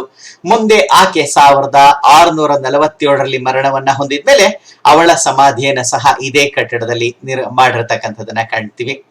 ನೋಡಿ, ಈ ಕಟ್ಟಡಕ್ಕೆ ಯಾವುದೇ ರೀತಿಯ ಒಂದು ಗುಮ್ಮಟ ಇಲ್ಲ. ಜಹಾಂಗೀರ್ ತನ್ನ ಕಟ್ಟಡದ ಮೇಲೆ ಯಾವುದೇ ಗುಮ್ಮಟವನ್ನು ನಿರ್ಮಾಣ ಮಾಡಬಾರದು ಅಂತಕ್ಕಂಥ ಒಂದು ಷರತ್ತನ್ನು ವಿಧಿಸಿದ್ದ. ಹಾಗೇನೆ ನಾವು ಗಮನಿಸಬಹುದು, ಈ ಕಟ್ಟಡದ ಜಹಾಂಗೀರ್ ಸಮಾಧಿ ಕಟ್ಟಡದ ಮೇಲ್ಭಾಗ ಏನಿದೆ, ರೂಫ್ ಏನಿದೆ, ಅಲ್ಲಿ ಸಹ ಹೊಳಪುಗೊಳಿಸಲ್ಪಟ್ಟಂತಹ ಈ ಒಂದು ಶಿಲೆಯನ್ನ, ಕಲ್ಲುಗಳನ್ನ ಜೋಡಿಸಿ ಅತ್ಯಾಕರ್ಷಕವಾಗಿರ್ತಕ್ಕಂಥ ರೀತಿಯಲ್ಲಿ ಟೈಲ್ಸ್ ಗಳನ್ನ ಜೋಡಿಸಿ ನಿರ್ಮಾಣ ಮಾಡಿರ್ತಕ್ಕಂಥದನ್ನ ನಾವು ಕಾಣಬಹುದು. ಇದು ಜಹಾಂಗೀರ್ ಸಮಾಧಿಯ ಒಳನೋಟ. ಎಷ್ಟು ಭವ್ಯವಾಗಿರ್ತಕ್ಕಂಥದ್ದು, ಅಲಂಕಾರಿಕವಾಗಿರ್ತಕ್ಕಂಥದ್ದು ಅನ್ನುವಂತಹ ಅಂಶವನ್ನ ಕಾಣಬಹುದು. ನೇರವಾಗಿ ಹೋದ್ರೆ ಮುಂದೆ ಕಾಣ್ತಕ್ಕಂಥದ್ದು ಜಹಾಂಗೀರನ ಸಮಾಧಿ ಅನ್ನೋದನ್ನ ಗಮನಿಸ್ತೀವಿ. ಇಂಟೀರಿಯರ್ ಡೆಕೋರೇಷನ್, ಇನ್ಲೇ ವರ್ಕ್ ಅಂತ ಹೇಳಿ ಕರಿತೀವಿ ಇದನ್ನ. ಅತ್ಯಂತ ಸೊಗಸಾಗಿರ್ತಕ್ಕಂಥದ್ದು. ಕಲ್ಲಿನ ಭಾಗಗಳನ್ನ ಕೊರೆದು ಅದರ ಮೇಲೆ ಕಲ್ಲನ್ನ ಕೂಡಿಸಿ ಅಥವಾ ಅದರ ಮೇಲೆ ಬಣ್ಣಗಳನ್ನ ರಚಿಸಿ ಮಾಡಿರ್ತಕ್ಕಂಥದ್ದು. ಬಣ್ಣದ ಕಲ್ಲುಗಳ ಬಳಕೆ ಹಲವಾರು ಬಾರಿ ಬೆಲೆ ಬಾಳುವ ಹರಳುಗಳನ್ನ ಹಾಕ್ತಾ ಇದ್ರು.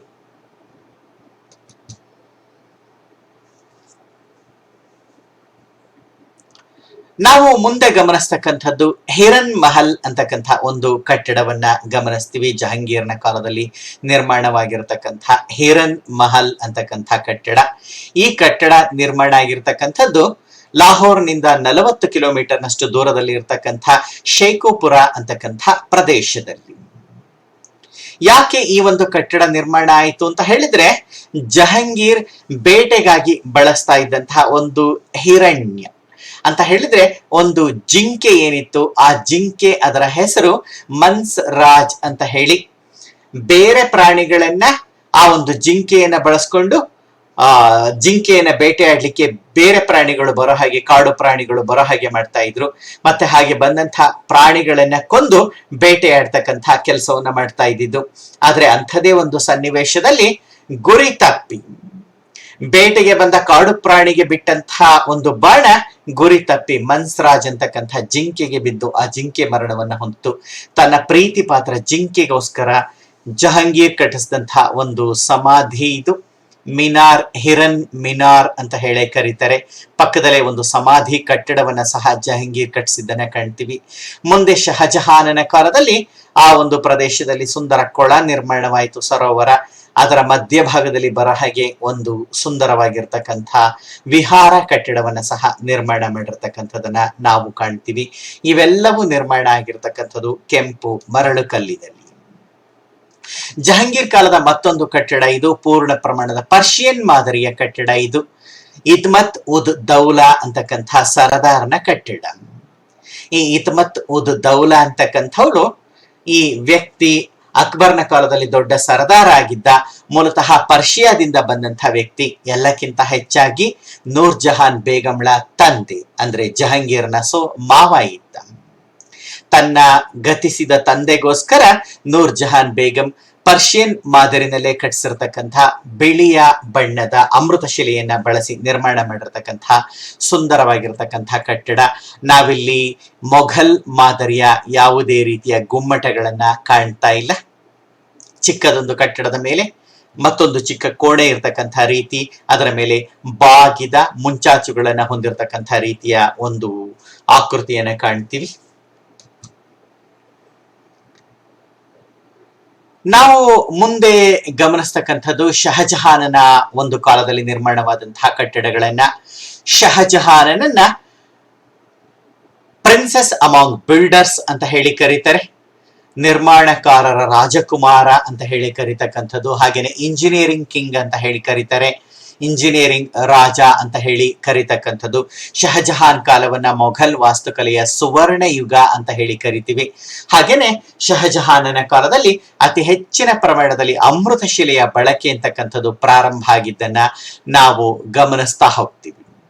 ಇದೇ ಶಹಜಹಾನನ ಕಾಲದಲ್ಲಿಯೇ ದೆಹಲಿ ಮೊಘಲರ ರಾಜಧಾನಿ ನಗರವಾಯಿತು. ಆಗ್ರಾವನ್ನ ಬಿಟ್ಟು 1638ರಲ್ಲಿ ಈ ಶಹಜಹಾನ್ ದೆಹಲಿಯನ್ನ ರಾಜಧಾನಿ ಮಾಡಿಕೊಂಡ. ಅಲ್ಲಿಂದ ಮುಂದೆ ಅಂದ್ರೆ 1638ರಿಂದ ಮೊಘಲ್ ಆಳ್ವಿಕೆ ಕೊನೆಗೊಳ್ಳುವವರೆಗೆ 1858ನೇ ವರ್ಷದವರೆಗೆ ದೆಹಲಿ ಮೊಘಲರ ರಾಜಧಾನಿಯಾಗಿದ್ದನ್ನ ಕಾಣ್ತೀವಿ. ಈ ದೆಹಲಿನಲ್ಲಿ ಶಹಜಹಾನ್ ತನ್ನದೇ ಆದಂತಹ ಹೊಸ ನಗರವನ್ನು ನಿರ್ಮಾಣ ಮಾಡಿದ. ಅದನ್ನ ಶಹಜಹಾನಾಬಾದ್ ಅಂತ ಹೇಳಿ ಕರೀತಾರೆ. ಆ ಶಹಜಹಾನಾಬಾದ್ ಹೊಸ ರಾಜಧಾನಿಯ ಸುತ್ತ ಶಹಜಹಾನ್ ಕಟ್ಟಿಸಿದಂತಹ ಬೃಹತ್ತಾದಂತಹ ಕೆಂಪು ಮರಳುಗಲ್ಲನ್ನ ಬಳಸಿ ಕಟ್ಟಿಸಿರ್ತಕ್ಕಂಥ ಈ ರಕ್ಷಣಾ ಕೋಟೆ ಏನಿದೆ ಅದನ್ನೇ ರೆಡ್ ಫೋರ್ಟ್, ಲಾಲ್ ಕಿಲಾ ಅಂತ ಹೇಳಿ ಕರೀತಕ್ಕಂಥದ್ದು. ಅದು ಯಮುನಾ ನದಿಯ ದಡದ ಮೇಲೆ ನಿರ್ಮಾಣವಾಗಿದೆ. ಆ ಒಂದು ಕೆಂಪು ಕೋಟೆ ನಿರ್ಮಾಣ ಕಾರ್ಯ ಪೂರ್ಣಗೊಂಡದ್ದು 1648ನೇ ವರ್ಷದಲ್ಲಿ. ಈ ಕೆಂಪು ಕೋಟೆ ಸುಮಾರು 254 ಎಕರೆಗಳಷ್ಟು ವಿಸ್ತೀರ್ಣವಾಗಿರ್ತಕ್ಕಂಥ ಒಂದು ನಗರದ ಸುತ್ತ ನಿರ್ಮಾಣವಾಗಿರ್ತಕ್ಕಂಥದ್ದು. ಸುಮಾರು 2.5 ಕಿಲೋಮೀಟರ್ನಷ್ಟು ವಿಸ್ತಾರವಾಗಿರ್ತಕ್ಕಂಥ ಸುತ್ತಳತೆಯನ್ನ ಹೊಂದಿರತಕ್ಕಂಥ ಕೆಂಪು ಕೋಟೆ ಅಂತಕ್ಕಂಥದ್ದು. ಕೆಂಪು ಕೋಟೆಯ ಎತ್ತರ ಒಂದೇ ಸಮ ಇಲ್ಲ. ಕೆಲವು ಕಡೆ 18 ಮೀಟರ್ನಷ್ಟು ಎತ್ತರ ಇದ್ರೆ ಆ 18 ಮೀಟರ್ನಷ್ಟು ಎತ್ತರ ಇರತಕ್ಕಂಥದ್ದು ಯಮುನಾ ನದಿಯ ಭಾಗದಲ್ಲಿ. ಆದ್ರೆ ದೆಹಲಿ ನಗರದ ಭಾಗದಲ್ಲಿ ಅದು 33 ಮೀಟರ್ನಷ್ಟು ಎತ್ತರ ಇರ್ತಕ್ಕಂಥದ್ದನ್ನ ನಾವು ಗಮನಿಸ್ತೀವಿ. ಅವಶ್ಯಕತೆಗೆ ತಕ್ಕ ಹಾಗೆ ಈ ಕೋಟೆಯ ಗೋಡೆಯ ಎತ್ತರವನ್ನ ಹೆಚ್ಚು ಕಡಿಮೆ ಮಾಡಿರತಕ್ಕಂಥ ಅಂಶವನ್ನ ಕಾಣ್ತೀವಿ. ಇಲ್ಲಿ ಕೋಟೆಗೆ ಪ್ರಮುಖವಾಗಿ 2 ಬಾಗಿಲುಗಳಿದೆ. ಒಂದನ್ನ ದೆಹಲಿ ಗೇಟ್ ಅಂತ ಹೇಳಿ ಕರೀತಾರೆ, ಇನ್ನೊಂದನ್ನ ಲಾಹೋರ್ ಗೇಟ್ ಅಂತ ಹೇಳಿ ಕರೀತಾರೆ. ಪಶ್ಚಿಮದ ಲಾಹೋರ್ ನಗರದ ಕಡೆಗೆ ಇರ್ತಕ್ಕಂಥದ್ದು ಲಾಹೋರ್ ಗೇಟ್, ದಕ್ಷಿಣಕ್ಕೆ ದೆಹಲಿ ನಗರದ ಕಡೆಗೆ ಇರ್ತಕ್ಕಂಥದ್ದು ದೆಹಲಿ ಗೇಟ್ ಅಂತಕ್ಕಂಥದ್ದು. ನಾವೀಗ ಚಿತ್ರದಲ್ಲಿ ಕೆಂಪು ಕೋಟೆಯನ್ನ ಗಮನಿಸ್ತಾ ಇದ್ದೀವಿ. ಬೃಹತ್ ಆಗಿರ್ತಕ್ಕಂಥ ಕೋಟೆಯ ಬಾಗಿಲಿನ ಭಾಗ ಇದು, ದೆಹಲಿ ಗೇಟ್ ನ ಭಾಗ ಇದು. ಗಮನಿಸಬಹುದು ಕೆಂಪು ಮರಳುಗಲ್ಲು, ಆದ್ರೆ ಮಧ್ಯಭಾಗದಲ್ಲಿ ಬಿಳಿಯ ಅಮೃತ ಶಿಲೆಯನ್ನು ಬಳಸ್ಕೊಂಡಿರ್ತಕ್ಕಂಥದ್ದು ಸಣ್ಣ ಗುಮ್ಮಟಗಳ ಒಂದು ನಿರ್ಮಾಣಕ್ಕೋಸ್ಕರ. 7 ಕಿರು ಗುಮ್ಮಟಗಳು. ಮಧ್ಯದ ಗುಮ್ಮಟದ ಮೇಲೆ ನಾವು ಗಮನಿಸ್ತಾ ಇದ್ದೀವಿ ಭಾರತದ ರಾಷ್ಟ್ರಧ್ವಜ ಹಾರ್ತಾ ಇರ್ತಕ್ಕಂಥದನ್ನ. ಇಲ್ಲಿಯೇ ಪ್ರತಿ ವರ್ಷ ಸ್ವಾತಂತ್ರ್ಯ ದಿನ ಮತ್ತೆ ಈ ಒಂದು ಗಣರಾಜ್ಯೋತ್ಸವದ ದಿನದಂದು ರಾಷ್ಟ್ರಧ್ವಜವನ್ನ ಹಾರಿಸಿ ಗೌರವಿಸ್ತಕ್ಕಂಥ ಅಂಶವನ್ನ ಕಾಣ್ತೀವಿ. ಇನ್ನ ನಾವು ಗಮನಿಸ್ತಾ ಇರ್ತಕ್ಕಂಥದ್ದು ಚಿತ್ರದಲ್ಲಿ ಮಮತಾಜ್ ಮಹಲ್ಳನ್ನ ಶಹಜಹಾನನ ಪ್ರೀತಿ ಪಾತ್ರ ಮಡದಿ ಈಕೆ. ಮೂಲ ಹೆಸರು ಅರ್ಜುಮಂದ್ ಬಾನು ಬೇಗಂ ಅಂತಕ್ಕಂಥದ್ದು. ಈ ಅರ್ಜುಮನ್ ಬಾನು ಬೇಗಂ ಮತ್ತು ಶಹಜಹಾನರ ಮಗನೇ ಮುಂದಿನ ದೊರೆಯಾದಂತಹ ಔರಂಗಜೇಬ್ ಅಂತಕ್ಕಂಥದ್ದನ್ನು ನೆನಪು ಮಾಡ್ಕೊಳ್ಬಹುದು. ಮಮತಾಜ್ ಮಹಲ್ ಮತ್ತೆ ಈ ಒಂದು ಶಹಜಹಾನರ ಪ್ರೀತಿ ಪ್ರೇಮದ ಕಥೆ ಜಗಜ್ಜನಿತವಾಗಿದೆ. 14ನೆಯ ಮಗುವಿನ ಹೆರಿಗೆಯ ಸಮಯದಲ್ಲಿ ಆಕೆ ಕ್ರಿಸ್ತಶಕ 1631ರಲ್ಲಿ ಮರಣವನ್ನ ಹೊಂದಿದ್ಲು. ತನ್ನ ಪ್ರೀತಿ ಪಾತ್ರ ಮಡದಿಯ ಒಂದು ಸ್ಮರಣೆಗಾಗಿ ಸಮಾಧಿ ಕಟ್ಟಡವನ್ನ ನಿರ್ಮಾಣ ಮಾಡತಕ್ಕಂಥ ಕಾರ್ಯವನ್ನ ಶಹಜಹಾನ್ ಪ್ರಾರಂಭ ಮಾಡಿದ. 1632ರಲ್ಲಿ ಪ್ರಾರಂಭವಾದದ್ದು. 1653ನೇ ವರ್ಷದಲ್ಲಿ ಸುಮಾರು 22 ವರ್ಷಗಳ ಶ್ರಮದ ಬಳಿಕ ನಿರ್ಮಾಣವಾದದ್ದು. ಯಮುನಾ ನದಿಯ ದಂಡೆಯ ಮೇಲೆ ನಿರ್ಮಾಣವಾಗಿರ್ತಕ್ಕಂಥ ಭವ್ಯವಾಗಿರ್ತಕ್ಕಂಥ ಕಟ್ಟಡ ಇದು. ಈ ಒಂದು ತಾಜ್ ಮಹಲ್ ಅಂತಕ್ಕಂಥ ಕಟ್ಟಡ ಪರಿಪೂರ್ಣ ಅಮೃತ ಶಿಲೆಯನ್ನೇ ಬಳಸ್ಕೊಂಡು ನಿರ್ಮಾಣ ಮಾಡಿರ್ತಕ್ಕಂಥದ್ದು. ನಾವೀಗ ಚಿತ್ರದಲ್ಲಿ ಗಮನಿಸ್ತಾ ಇರ್ತಕ್ಕಂಥದ್ದು ತಾಜ್ ಮಹಲ್ನ ಏರಿಯಲ್ ವ್ಯೂ ಅನ್ನ ಗಮನಿಸ್ತಾ ಇದೀವಿ. ತಾಜ್ ಮಹಲ್ನ ಹಿಂಭಾಗದಲ್ಲಿ ಯಮುನಾ ನದಿ ಹರಿತಾ ಇರ್ತಕ್ಕಂಥದನ್ನ ಸಹ ನಾವು ಗಮನಿಸಬಹುದು. ಇದೊಂದು ಆಕ್ಟಾಗನಲ್ ಶೇಪ್ ನಲ್ಲಿ ಇರತಕ್ಕಂಥ ಕಟ್ಟಡ, ಅಂದ್ರೆ ಅಷ್ಟಕೋನಾಕೃತಿನಲ್ಲಿ ಇರತಕ್ಕಂಥ ಕಟ್ಟಡ, ಎತ್ತರವಾದಂತಹ ಜಗತಿ ಅಥವಾ ಪ್ಲಾಟ್ಫಾರ್ಮ್ ಮೇಲೆ ನಿರ್ಮಾಣವಾಗಿರ್ತಕ್ಕಂಥ ಕಟ್ಟಡ ಅನ್ನೋದನ್ನ ಕಾಣಬಹುದು. ಇನ್ನ ತಾಜ್ ಮಹಲ್ ಕಟ್ಟಡದ ಒಳಭಾಗದ ಒಂದು ನೋಟ ಇದು. ಅತ್ಯದ್ಭುತವಾಗಿ ಅಲಂಕಾರಿಕ ಒಂದು ಅಂಶವನ್ನ ಒಳಗೊಂಡಿರ್ತಕ್ಕಂಥ ಒಂದು ಕಟ್ಟಡ ಇದು ತಾಜ್ ಮಹಲ್ ಅಂತಕ್ಕಂಥ ಕಟ್ಟಡ. ನಾವು ಮುಂದಿನ ಚಿತ್ರದಲ್ಲಿ ಗಮನಿಸ್ತೀವಿ.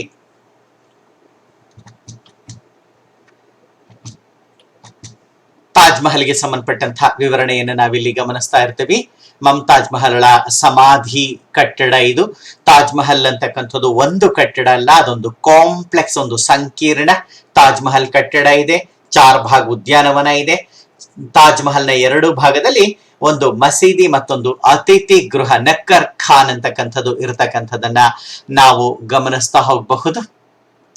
ಇನ್ನ ಈ ತಾಜ್ ಮಹಲ್ನ ಪ್ರಮುಖ ವಾಸ್ತುಶಿಲ್ಪಿ ಅಂತ ಹೇಳಿದ್ರೆ ಉಸ್ತಾದ್ ಅಹಮದ್ ಲಾಹೋರಿ ಅಂತಕ್ಕಂಥ ಪರ್ಷಿಯನ್ ಶಿಲ್ಪಿ ಅನ್ನೋದನ್ನ ನಾವು ಗಮನಿಸ್ತೀವಿ. 1,70,000 ಚದುರ ಮೀಟರ್ ವಿಸ್ತೀರ್ಣದಲ್ಲಿ ಈ ಒಂದು ತಾಜ್ ಮಹಲ್ ಸಂಕೀರ್ಣ ಅಂತಕ್ಕಂಥದ್ದು ಇರೋದನ್ನ ಕಾಣ್ತೀವಿ. ಅವತ್ತಿನ ಕಾಲಕ್ಕೆ ತಾಜ್ ಮಹಲ್ನ ನಿರ್ಮಾಣಕ್ಕೆ 32 ಮಿಲಿಯನ್ನಷ್ಟು ದೊಡ್ಡ ಪ್ರಮಾಣದ ಹಣ ಖರ್ಚಾಗಿತ್ತು ಅಂತಕ್ಕಂಥದನ್ನ, ಅಂದ್ರೆ ಸರಿಸುಮಾರಾಗಿ 3,20,00,000 ಹಣ ಖರ್ಚಾಗಿತ್ತು ಅಂತಕ್ಕಂಥ ಅಂಶವನ್ನ ನಾವಿಲ್ಲಿ ಗಮನಿಸಬಹುದು. ಯಮುನಾ ನದಿಯ ದಕ್ಷಿಣದ ದಡದ ಮೇಲೆ ಇದು ನಿರ್ಮಾಣ ಆಗಿರ್ತಕ್ಕಂಥದ್ದು.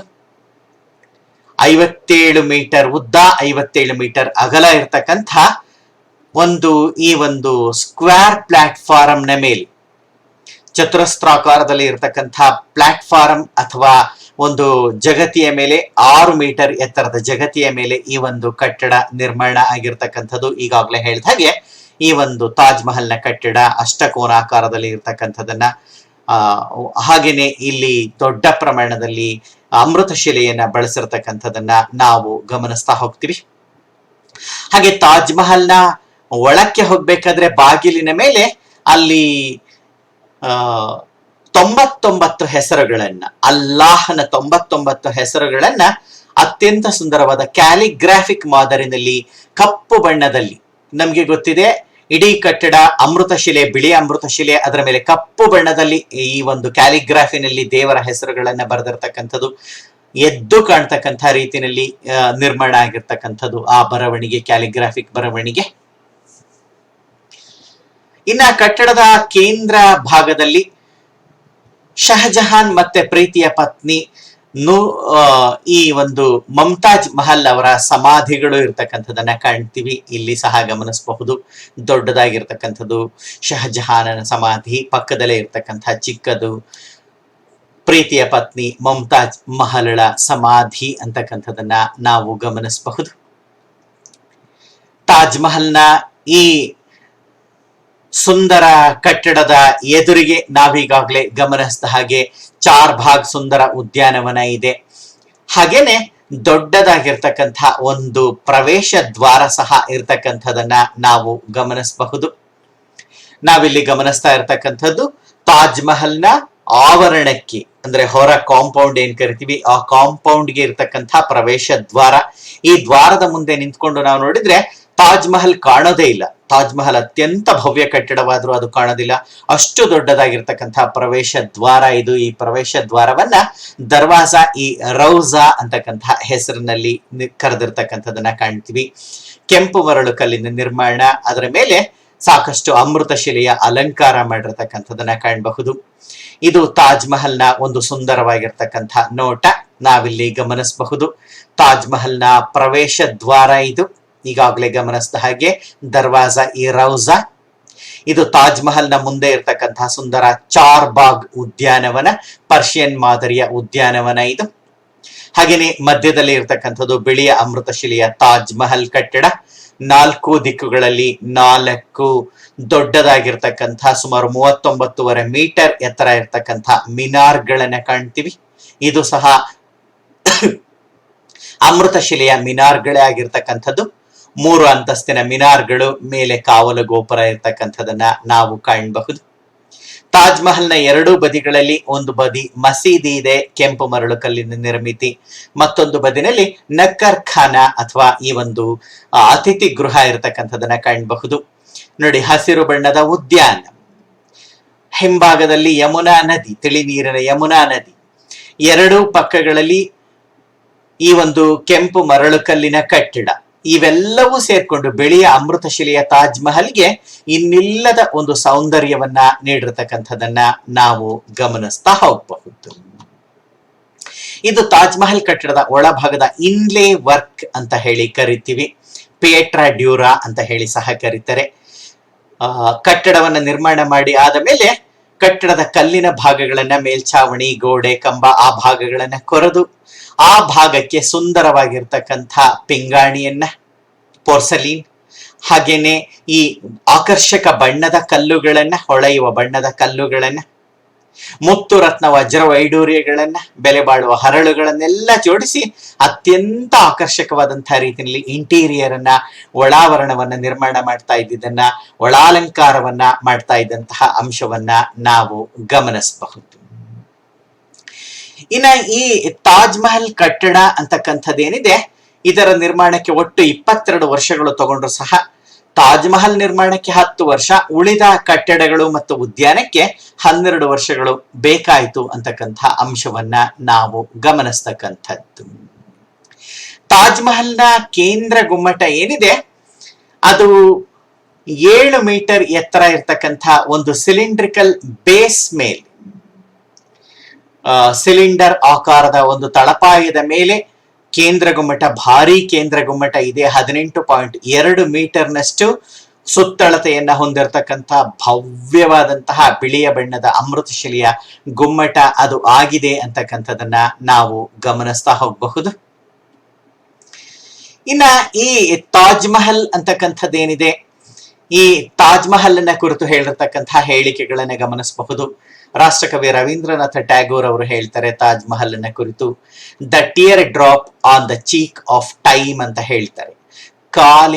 ಕಾಲನ ಕದಪಿನ ಮೇಲಿನ ಕಣ್ಣೀರ ಹನಿ ಅಂತ ಹೇಳಿ ಕರೆದಿರ್ತಕ್ಕಂಥದ್ದು, ಕೆನ್ನೆಯ ಮೇಲಿನ ಕಣ್ಣೀರ ಹನಿ ಇದು ಅಂತ.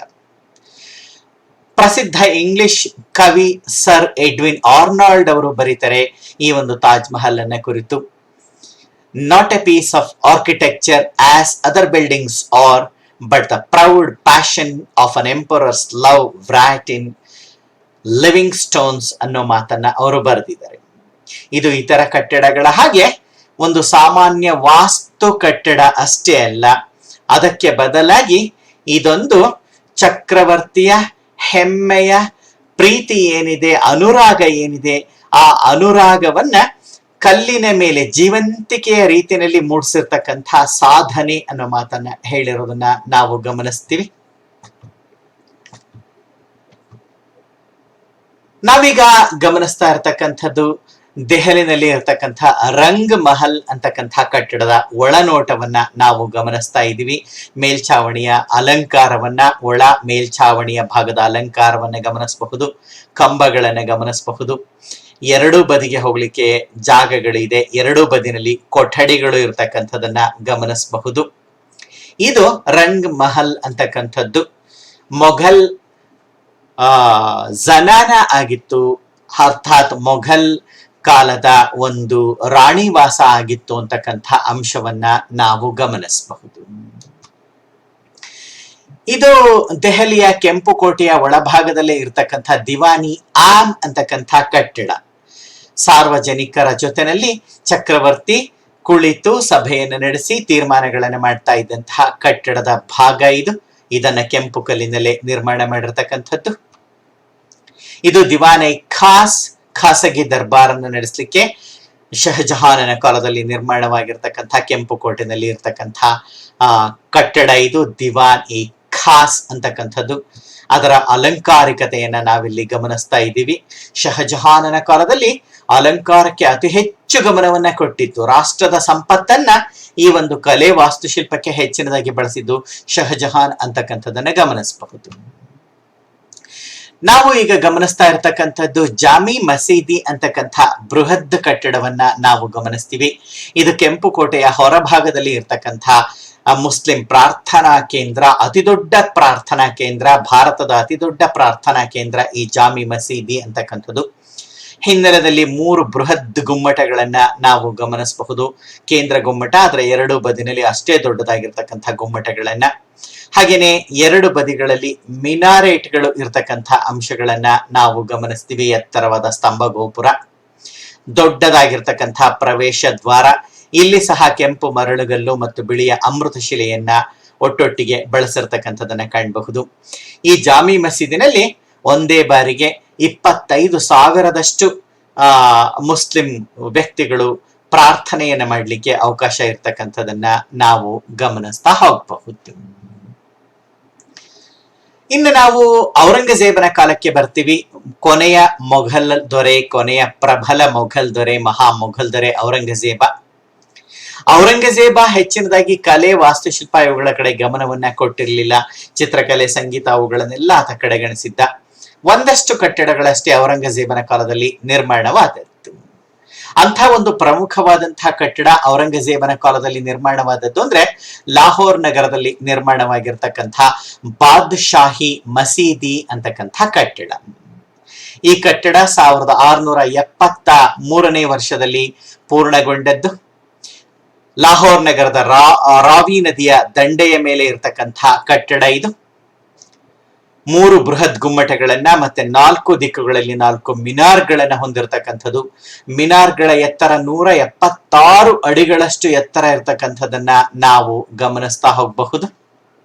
ಇಲ್ಲಿ ಸಹ ಅತಿ ಸೊಗಸಾಗಿರ್ತಕ್ಕಂಥ ರೀತಿಯಲ್ಲಿ ಇನ್ಲೇ ವರ್ಕ್ ಅಂತಕ್ಕಂಥದನ್ನ, ಅಲಂಕಾರಿಕ ಒಂದು ಕಾರ್ಯ ಇರ್ತಕ್ಕಂಥದನ್ನ ಕಾಣ್ತೀವಿ.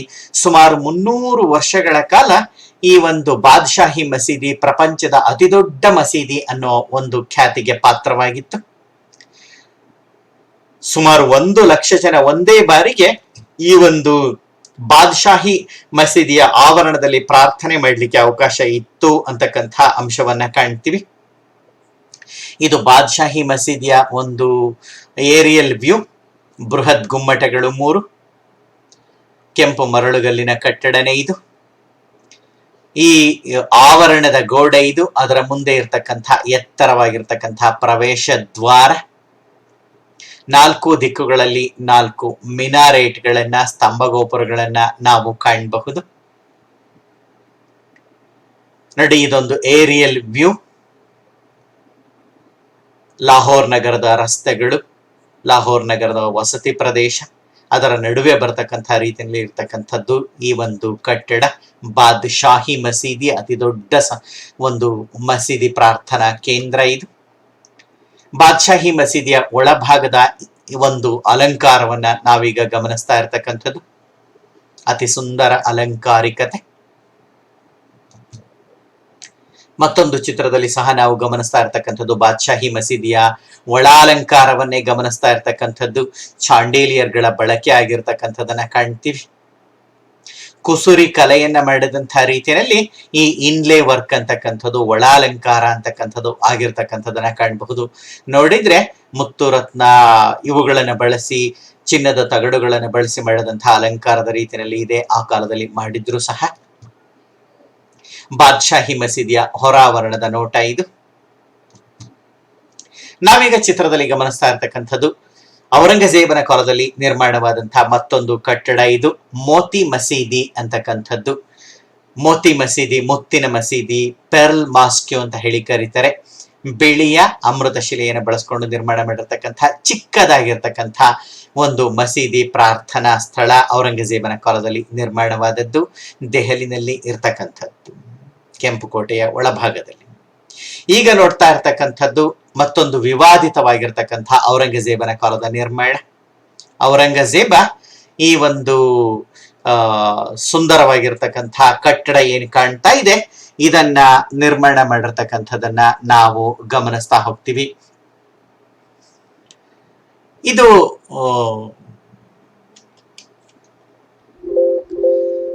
ಇದು ಕಾಶಿನಲ್ಲಿ ಇರ್ತಕ್ಕಂಥ ಜ್ಞಾನವಾಪಿ ಮಸೀದಿ ಅಂತಕ್ಕಂಥದನ್ನ ಕಾಣಬಹುದು. ಈ ಜ್ಞಾನವಾಪಿ ಮಸೀದಿ ಅಂತಕ್ಕಂಥದ್ದೇನಿದೆ, ಇದನ್ನ ಕಾಶಿ ವಿಶ್ವನಾಥ ಮಂದಿರವನ್ನ ಒಡೆಸಿ ಹಾಕಿ ಅದರ ಭಾಗಗಳನ್ನೇ ಬಳಸ್ಕೊಂಡು ಔರಂಗಜೇಬ ನಿರ್ಮಾಣ ಮಾಡಿದಂತಹ ಅತಿ ವಿವಾದಿತವಾಗಿರ್ತಕ್ಕಂಥ ಕಟ್ಟಡ ಇದು. ಜ್ಞಾನವಾಪಿ ಬಾವಿ, ಮಸೀದಿ ಮತ್ತು ದೇವಾಲಯದ ನಡುವೆ ಇರತಕ್ಕಂಥ ಬಾವಿ ಇದು. ನಾವು ಈ ಚಿತ್ರದಲ್ಲಿ ಗಮನಿಸಬಹುದು 1834ರಲ್ಲಿ ಜೇಮ್ಸ್ ಪ್ರಿನ್ಸೆಪ್ ಅಂತಕ್ಕಂಥ ಕಲಾ ವಿದ್ವಾಂಸರು ರಚಿಸಿರ್ತಕ್ಕಂಥ ಒಂದು ಚಿತ್ರ ಇದು. ಅವರು ಈ ಜ್ಞಾನವಾಪಿ ಮಸೀದಿಯನ್ನ ವಿಶ್ವೇಶ್ವರ ದೇವಸ್ಥಾನ ಅನ್ನೋ ರೀತಿಯಲ್ಲಿ ಚಿತ್ರೀಕರಿಸಿರ್ತಕ್ಕಂಥದ್ದು ನಾವಿಲ್ಲಿ ಗಮನಿಸಬಹುದು. ಈ ಜ್ಞಾನವಾಪಿ ಮಸೀದಿಯ ಬೃಹತ್ ಗುಮ್ಮಟ, ಅದರ ಹಿಂಭಾಗದಲ್ಲಿ ಹೊಂದ್ಕೊಂಡ ಹಾಗೆ ಈ ಕಾಶಿ ವಿಶ್ವನಾಥ ಮಂದಿರದ ಒಂದು ಭಾಗವನ್ನ ನಾವಿಲ್ಲಿ ಗಮನಿಸ್ತಾ ಇದ್ದೀವಿ. ನಾವೀಗ ಗಮನಿಸ್ತಾ ಇರ್ತಕ್ಕಂಥದ್ದು ಔರಂಗಜೇಬನ ಸಮಾಧಿ ಕಟ್ಟಡವನ್ನ. ಸಮಾಧಿ ಕಟ್ಟಡ ಕಟ್ಟಿಲ್ಲ, ಔರಂಗಜೇಬನಿಗಾಗಿ ಕಟ್ಟಿರ್ತಕ್ಕಂಥದ್ದು ಕೇವಲ ಸಮಾಧಿ ಅಷ್ಟೇನೆ. ನೋಡಿ, ಇಲ್ಲಿ ಸಮಾಧಿ ಇದೆ. ಒಂದು ಪ್ಲಾಟ್ಫಾರ್ಮ್ ಅನ್ನ ನಿರ್ಮಾಣ ಮಾಡಿ ಅದರ ಮೇಲೆ ಸಮಾಧಿಯನ್ನ ಮಾಡಿರ್ತಕ್ಕಂಥದ್ದು. ಯಾವುದೇ ಸಮಾಧಿ ಕಟ್ಟಡ, ಮೌಸೋಲಿಯಂ ಅನ್ನ ಇಲ್ಲಿ ನಿರ್ಮಾಣ ಮಾಡಿಲ್ಲ. ಬದಲಾಗಿ ಈ ಒಂದು ಮಹಾರಾಷ್ಟ್ರದ ಖುಲ್ದಾಬಾದ್ ಅಂತಕ್ಕಂಥದ್ದು, ಔರಂಗಾಬಾದ್ಗೆ ಸಮೀಪದಲ್ಲಿ ಇರತಕ್ಕಂತಹ ಖುಲ್ದಾಬಾದ್ ಅನ್ನೋ ಪ್ರದೇಶದಲ್ಲಿ ಬೇರೆ ಸಂತರಿಗಾಗಿ ನಿರ್ಮಾಣ ಮಾಡಿದಂತಹ ದರ್ಗಾಗಳ ಗೋಡೆಗಳನ್ನೇ, 3 ಭಾಗದಲ್ಲಿ ದರ್ಗಾಗಳಿವೆ, ಆ ನಡುವಿನ ಭಾಗವನ್ನೇ ಬಳಸ್ಕೊಂಡು ಔರಂಗಜೇಬ ತನ್ನ ಸಮಾಧಿಯನ್ನು ಮಾಡಿಕೊಂಡಿರ್ತಕ್ಕಂಥದ್ದು. ಅತ್ಯಂತ ಸರಳವಾದಂತಹ ರೀತಿಯ ಸಮಾಧಿ ಇದು, ಔರಂಗಜೇಬನ ಸಮಾಧಿ ಅಂತಕ್ಕಂಥದ್ದು. ಇದು ಔರಂಗಜೇಬನ ಸಮಾಧಿಯ ಒಂದು ನೋಟ ಇದು. ನೋಡಿ, ಸಮಾಧಿಯ ಮೇಲ್ಭಾಗದಲ್ಲಿ ಇರ್ತಕ್ಕಂಥ ಮಣ್ಣಿನ ಭಾಗದಲ್ಲಿ ಗಿಡಗಳನ್ನ ಸಹ ಬೆಳೆಸಿದ್ರು. ಅಷ್ಟು ಸರಳವಾಗಿತ್ತು ಔರಂಗಜೇಬನ ಸಮಾಧಿ. ಇಲ್ಲಿ ಪರ್ಷಿಯನ್ ಭಾಷೆಯಲ್ಲಿ ಇರ್ತಕ್ಕಂಥ ಒಂದು ಶಾಸನ ಸಹ ಇರ್ತಕ್ಕಂಥದನ್ನ ಕಾಣಬಹುದು.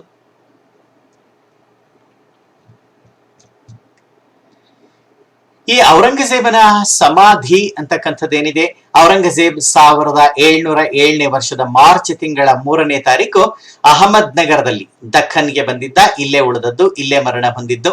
ಆ ದಖನ್ ನಲ್ಲಿ ಇದ್ದಂತಹ ಸಂದರ್ಭದಲ್ಲಿ ಮರಣ ಹೊಂದಿದಾಗ ಅವನ ಸಮಾಧಿಯನ್ನ ಖುಲ್ದಾಬಾದ್ ಅನ್ನೋ ಪ್ರದೇಶದಲ್ಲಿ ಮಾಡಿದ್ರು. ಇದು ಈ ಒಂದು ಔರಂಗಾಬಾದ್ನಿಂದ 24 ಕಿಲೋಮೀಟರ್ ದೂರದಲ್ಲಿ ಇರತಕ್ಕಂತಹ ಪ್ರದೇಶ. ಸಾಕಷ್ಟು ಮಂದಿ ಸೂಫಿ ಸಂತರ ಸಮಾಧಿಗಳಿದೆ.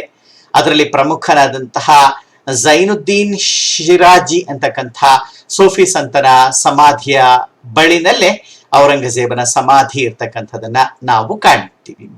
ಹಾಗೇನೆ ಇಲ್ಲೇನೆ ಔರಂಗಜೇಬನ ನಂತರ ಮೊಘಲ್ ಬಾದಶಾಹ ಆದಂತಹ ಔರಂಗಜೇಬನ ಮಗ ಆಜಂ ಶಾಹನ ಸಮಾಧಿ, ಹಾಗೇನೆ ನಿಜಾಮ್ ಉಲ್ ಮುಲ್ಕ್ ಹೈದರಾಬಾದಿನ ಮೊದಲ ನಿಜಾಮ ಅವನ ಸಮಾಧಿ, ಮೊದಲ ನಿಜಾಮನ ಮಗ ನಾಸಿರ್ ಜಂಗನ ಸಮಾಧಿ, ಹೀಗೆ ಹಲವಾರು ಮಂದಿ ರಾಜ ಮಹಾರಾಜರುಗಳ ಸಮಾಧಿ ಸಹ, ಮುಸ್ಲಿಂ ದೊರೆಗಳ ಸಮಾಧಿ ಸಹ ಇರ್ತಕ್ಕಂಥದನ್ನ ನಾವು ಗಮನಿಸ್ತಾ ಹೋಗಬಹುದು. ಇನ್ನು ಔರಂಗಜೇಬನ ಕಾಲದ ಮತ್ತೊಂದು ಪ್ರಮುಖ ಕಟ್ಟಡ ಇದು ಬೀವಿಕಾ ಮುಕ್ಬಾರ ಅಂತಕ್ಕಂಥ ಕಟ್ಟಡ. ಇದು ಔರಂಗಾಬಾದ್ ನಗರದಲ್ಲಿ ಇರ್ತಕ್ಕಂಥ ಕಟ್ಟಡ. ಇದನ್ನ ಕಪ್ಪು ತಾಜ್ ಮಹಲ್ ಅಂತ ಹೇಳಿ ಸಹ ಕರೀತಾರೆ. ತಾಜ್ ಮಹಲ್ನ ಪ್ರತಿಕೃತಿ ರೂಪದಲ್ಲೇ ಇರ್ತಕ್ಕಂಥದ್ದು. 1657ರಲ್ಲಿ ಔರಂಗಜೇಬ ಏನು ದಖನ್ನಿನ ರಾಜ್ಯಪಾಲ ಆಗಿದ್ದ ಆ ಸಂದರ್ಭದಲ್ಲಿ ಅವನ ಪ್ರೀತಿ ಪಾತ್ರ ಪತ್ನಿ, ಹಿರಿಯ ಪತ್ನಿ ದಿಲ್ರಸ್ ಬಾನು ಬೇಗಂ ಮರಣವನ್ನ ಹೊಂದಿದ್ದು. ಮರಣ ಹೊಂದಿದಂತಹ ತನ್ನ ಪತ್ನಿಗೋಸ್ಕರ ಔರಂಗಜೇಬ್ ಯಾವುದೇ ಸಮಾಧಿಯನ್ನ ಕಟ್ಟೋದಕ್ಕೆ ಸಾಧ್ಯವಾಗಲಿಲ್ಲ. ಯಾಕಂದ್ರೆ ಆತ ಉತ್ತರಾಧಿಕಾರತ್ವದ ಯುದ್ಧದಲ್ಲಿ ತೊಡಕೊಳ್ಬೇಕಾಯ್ತು. ಹಾಗಾಗಿ ಆತ ಈ ಒಂದು ದೆಹಲಿಯ ಕಡೆಗೆ ಧಾವಿಸಿ ಹೋಗಿದ್ದನ್ನ ನಾವು ಕಾಣ್ತೀವಿ. ಔರಂಗಜೇಬನ ಮಗ ಆಜಂ ಶಾ ದಖನ್ನಿನ ಗವರ್ನರ್ ಆಗಿ ಬಂದ ಬಳಿಕ, ರಾಜ್ಯಪಾಲನಾಗಿ ಬಂದ ಬಳಿಕ ತನ್ನ ತಾಯಿಗೋಸ್ಕರ ಈ ಒಂದು ಸಮಾಧಿ ಕಟ್ಟಡವನ್ನ, ಮೌಸೋಲಿಯಂ ಅನ್ನ, ಬೀವಿಕಾ ಮುಕ್ಬಾರ ಅಂತಕ್ಕಂಥದನ್ನ 1669ನೇ ವರ್ಷದಲ್ಲಿ ಕಟ್ಟಿ ಮುಗಿಸಿದ್ದನ್ನ ಕಾಣಬಹುದು. ಇದು ತಾಜ್ ಮಹಲ್ನ ಪ್ರತಿಕೃತಿ. ತಾಜ್ ಮಹಲ್ ಅನ್ನೇ ಮೂಲ ರೂಪದಲ್ಲಿ ಇಟ್ಕೊಂಡಿರ್ತಕ್ಕಂಥದ್ದು. ಅದೇ ರೀತಿಯ ನಿರ್ಮಿತಿ ಇದು. ಎತ್ತರವಾದ ಪ್ಲಾಟ್ಫಾರ್ಮ್, ಅದರ ಮೇಲೆ ಸುಂದರವಾಗಿರ್ತಕ್ಕಂಥ ಅಷ್ಟಕೋನಾಕಾರದ ಕಟ್ಟಡ, ಕೇಂದ್ರ ಗುಮ್ಮಟ, 4 ದಿಕ್ಕುಗಳಲ್ಲಿ 4 ಮಿನಾರ್ಗಳು, ಸುತ್ತ ಉದ್ಯಾನವನ. ಆದ್ರೆ ಇದು ತಾಜ್ ಮಹಲ್ನಷ್ಟು ಭವ್ಯತೆಯನ್ನ ಪಡ್ಕೊಂಡಿಲ್ಲ. ಯಾಕಂದ್ರೆ ಇದಕ್ಕೆ ಹೆಚ್ಚಿನ ಆರ್ಥಿಕ ನೆರವು ಔರಂಗಜೇಬನಿಂದ ದೊರಕಲಿಲ್ಲ. ಅಷ್ಟೇ ಅಲ್ಲ, ಇದಕ್ಕೆ ಬೇಕಾದ ಸುಂದರವಾದಂತಹ ಬಿಳಿಯ ಅಮೃತ ಶಿಲೆಯನ್ನ ತರತಕ್ಕಂಥದ್ದು ಬಹಳ ಕಷ್ಟದ ಕೆಲಸ ಆಗಿತ್ತು. ನಮ್ಗೆ ಗೊತ್ತಿದೆ, ಆಗ್ರಾದ ತಾಜ್ ಮಹಲ್ ಅನ್ನು ನಿರ್ಮಾಣ ಮಾಡ್ಲಿಕ್ಕೋಸ್ಕರನೇ ರಾಜಸ್ಥಾನದ ಜೋಧ್ಪುರ ಸಮೀಪ ಇರತಕ್ಕಂಥ ಮಕ್ರಾನ ಕೊಲ್ಲಿಯಿಂದ ಅಮೃತ ಶಿಲೆಗಳನ್ನ ತರಿಸಿತ್ತು. ಅದೇ ದೂರ ಇತ್ತು. ಈಗ ದಕ್ಷಿಣಕ್ಕೆ ಅದನ್ನು ತರಿಸೋದು ಮತ್ತಷ್ಟು ಕಠಿಣವಾದಂತಹ ಕಾರ್ಯ ಆಗಿತ್ತು ಅನ್ನೋದನ್ನ ನಾವು ಗಮನಿಸಬಹುದು. ಇದು ಬೀವಿಕಾ ಮುಕ್ಬಾರದಲ್ಲಿ ಇರ್ತಕ್ಕಂಥ ದಿಲ್ರಸ್ ಬಾನು ಬೇಗಂ ಆಕೆಯ ಸಮಾಧಿಯ ಒಂದು ಚಿತ್ರಣ. ಇದು ನಾವೀಗ ಚಿತ್ರದಲ್ಲಿ ಗಮನಿಸ್ತಾ ಇರತಕ್ಕಂಥದ್ದು ಮೊಘಲ್ ಕಾಲದ ಔರಂಗಜೇಬ್ ಕಾಲದ ಪ್ರಮುಖ ಕಟ್ಟಡಗಳಲ್ಲಿ ಕೊನೆಯದು ಅಂತ ಹೇಳಿ ಝೇಬುನ್ನಿಸಾ ಬೇಗಂಳ ಸಮಾಧಿ. ಇದು ಝೇಬುನ್ನಿಸಾ ಬೇಗಂ ಔರಂಗಜೇಬನ ಪ್ರೀತಿ ಪಾತ್ರ ಪತ್ನಿ. ಇದು ಆಕೆಯ ಸಮಾಧಿ, ಅದರ ಬಗ್ಗೆ ಸಾಕಷ್ಟು ಗೊಂದಲಗಳು ಇರ್ತಕ್ಕಂಥದನ್ನ ಕಾಣ್ತೀವಿ. ನಾವಿಲ್ಲಿ ಗಮನಿಸ್ತಾ ಇರ್ತಕ್ಕಂಥದ್ದು ಲಾಹೋರ್ನಲ್ಲಿ ಇರ್ತಕ್ಕಂತಹ ಸಮಾಧಿ ಕಟ್ಟಡವನ್ನ. ಸುಂದರವಾಗಿಲ್ಲ, ಸರಳ ರೂಪದಲ್ಲೇ ಇರ್ತಕ್ಕಂಥ ಒಂದು ಸಮಾಧಿ ಕಟ್ಟಡ ಇದು ಅಂತಕ್ಕಂಥದ್ದನ್ನ ಕಾಣಬಹುದು. ನಾವು ಇದುವರೆಗೆ ಈ ಮೊಘಲ್ ವಾಸ್ತುಕಲೆ ಅಂತಕ್ಕಂಥ ವಿಚಾರವನ್ನ ಕುರಿತು ಗಮನಿಸಿದ್ವಿ. ಮೂಲತಃ ಕೆಂಪು ಮರಳುಗಳನ್ನ ಬಳಸ್ತಾ ಇದ್ರು. ಅನಂತರದಲ್ಲಿ ದೊಡ್ಡ ಪ್ರಮಾಣದಲ್ಲಿ ಅಮೃತ ಶಿಲೆ ಬಳಸಿದ್ರು. ಮೊದಲ ದೊರೆ ಬಾಬರ್ನಿಂದಲೇ ವಾಸ್ತು ಕಟ್ಟಡಗಳ ನಿರ್ಮಾಣ, ವಾಸ್ತುಶಿಲ್ಪ ನಿರ್ಮಾಣ ಪ್ರಾರಂಭವಾಯಿತು ಅಂತಕ್ಕಂಥದ್ದನ್ನ ಗಮನಿಸಿದ್ವಿ. ಕೊನೆಯ ಪ್ರಬಲ ದೊರೆ ಔರಂಗಜೇಬನ ಕಾಲದವರೆಗೂ ಸಾಕಷ್ಟು ಕಟ್ಟಡಗಳು ಇಲ್ಲಿ ನಿರ್ಮಾಣವಾಗಿದ್ದನ್ನ ನಾವು ಗಮನಿಸಿದ್ವಿ. ಅಕ್ಬರ್ನ ಸಮಾಧಿ ಸಿಕಂದರಾದಲ್ಲಿ ಇರ್ತಕ್ಕಂಥದನ್ನ, ಹಾಗೇನೆ ಜಹಂಗೀರ್ನ ಸಮಾಧಿ ಕಟ್ಟಡ ಲಾಹೋರ್ನಲ್ಲಿ ಇರ್ತಕ್ಕಂಥದನ್ನ, ಶಹಜಹಾನನ ಸಮಾಧಿ ಕಟ್ಟಡ ತಾಜ್ ಮಹಲ್ ಆಗ್ರಾದಲ್ಲಿ ಇರ್ತಕ್ಕಂಥದನ್ನ, ಔರಂಗಜೇಬನ ಸಮಾಧಿ ಖುಲ್ದಾಬಾದ್ ಅಂತ ಮಹಾರಾಷ್ಟ್ರದ ಪ್ರದೇಶದಲ್ಲಿ ಇರ್ತಕ್ಕಂಥದನ್ನ ನಾವು ಗಮನಿಸಿದ್ವಿ. ಹುಮಾಯೂನನ ಸಮಾಧಿಯನ್ನ ಆತನ ವಿಧವೆ ಪತ್ನಿ ಬೇಗಂ ಅಥವಾ ಹಾಜಿ ಬೇಗಂ ನಿರ್ಮಾಣ ಮಾಡಿದ್ದನ್ನ ನಾವು ಗಮನಿಸಿದ್ವಿ. ಫತೇಹ್ಪುರ ಸಿಕ್ರಿನಲ್ಲಿ, ಆಗ್ರಾದಲ್ಲಿ, ಅಲಹಾಬಾದ್ನಲ್ಲಿ, ಲಾಹೋರ್ನಲ್ಲಿ ಅಕ್ಬರ್ ಕೋಟೆಗಳನ್ನು ನಿರ್ಮಾಣ ಮಾಡಿದ್ದನ್ನು ಸಹ ನಾವು ಗಮನಿಸಿದ್ವಿ. ಇಡೀ ಮೊಘಲ್ ವಾಸ್ತುಕಲೆಯಲ್ಲಿ ಅತ್ಯಂತ ಸುಂದರವಾದದ್ದು ಅಂತ ಹೇಳಿದ್ರೆ ಶಹಜಹಾನನ ಕಾಲದ ಆಗ್ರಾದ ತಾಜಮಹಲ್ ಅಂತಕ್ಕಂಥದ್ದನ್ನ ಗಮನಿಸಿದ್ವಿ. ಅದನ್ನ the crown jewel of Mughal architecture ಅಂತ ಹೇಳಿ ಕರೀತಾರೆ. ಮೊಘಲ್ ವಾಸ್ತುಕಲೆಯ ಅನರ್ಘ್ಯ ರತ್ನ ಅಂತ ಹೇಳಿ ಅದನ್ನ ಕರೀತಕ್ಕಂಥದನ್ನ ನಾವು ಗಮನಿಸ್ತೀವಿ. ನಾವು ನಮ್ಮ ಮುಂದಿನ ವಿಡಿಯೋದಲ್ಲಿ ಮೊಘಲ್ ಚಿತ್ರಕಲೆಯನ್ನ ಕುರಿತು ತಿಳ್ಕೊಳ್ಳೋಣ. ಅಲ್ಲಿಯವರೆಗೆ ನಾವು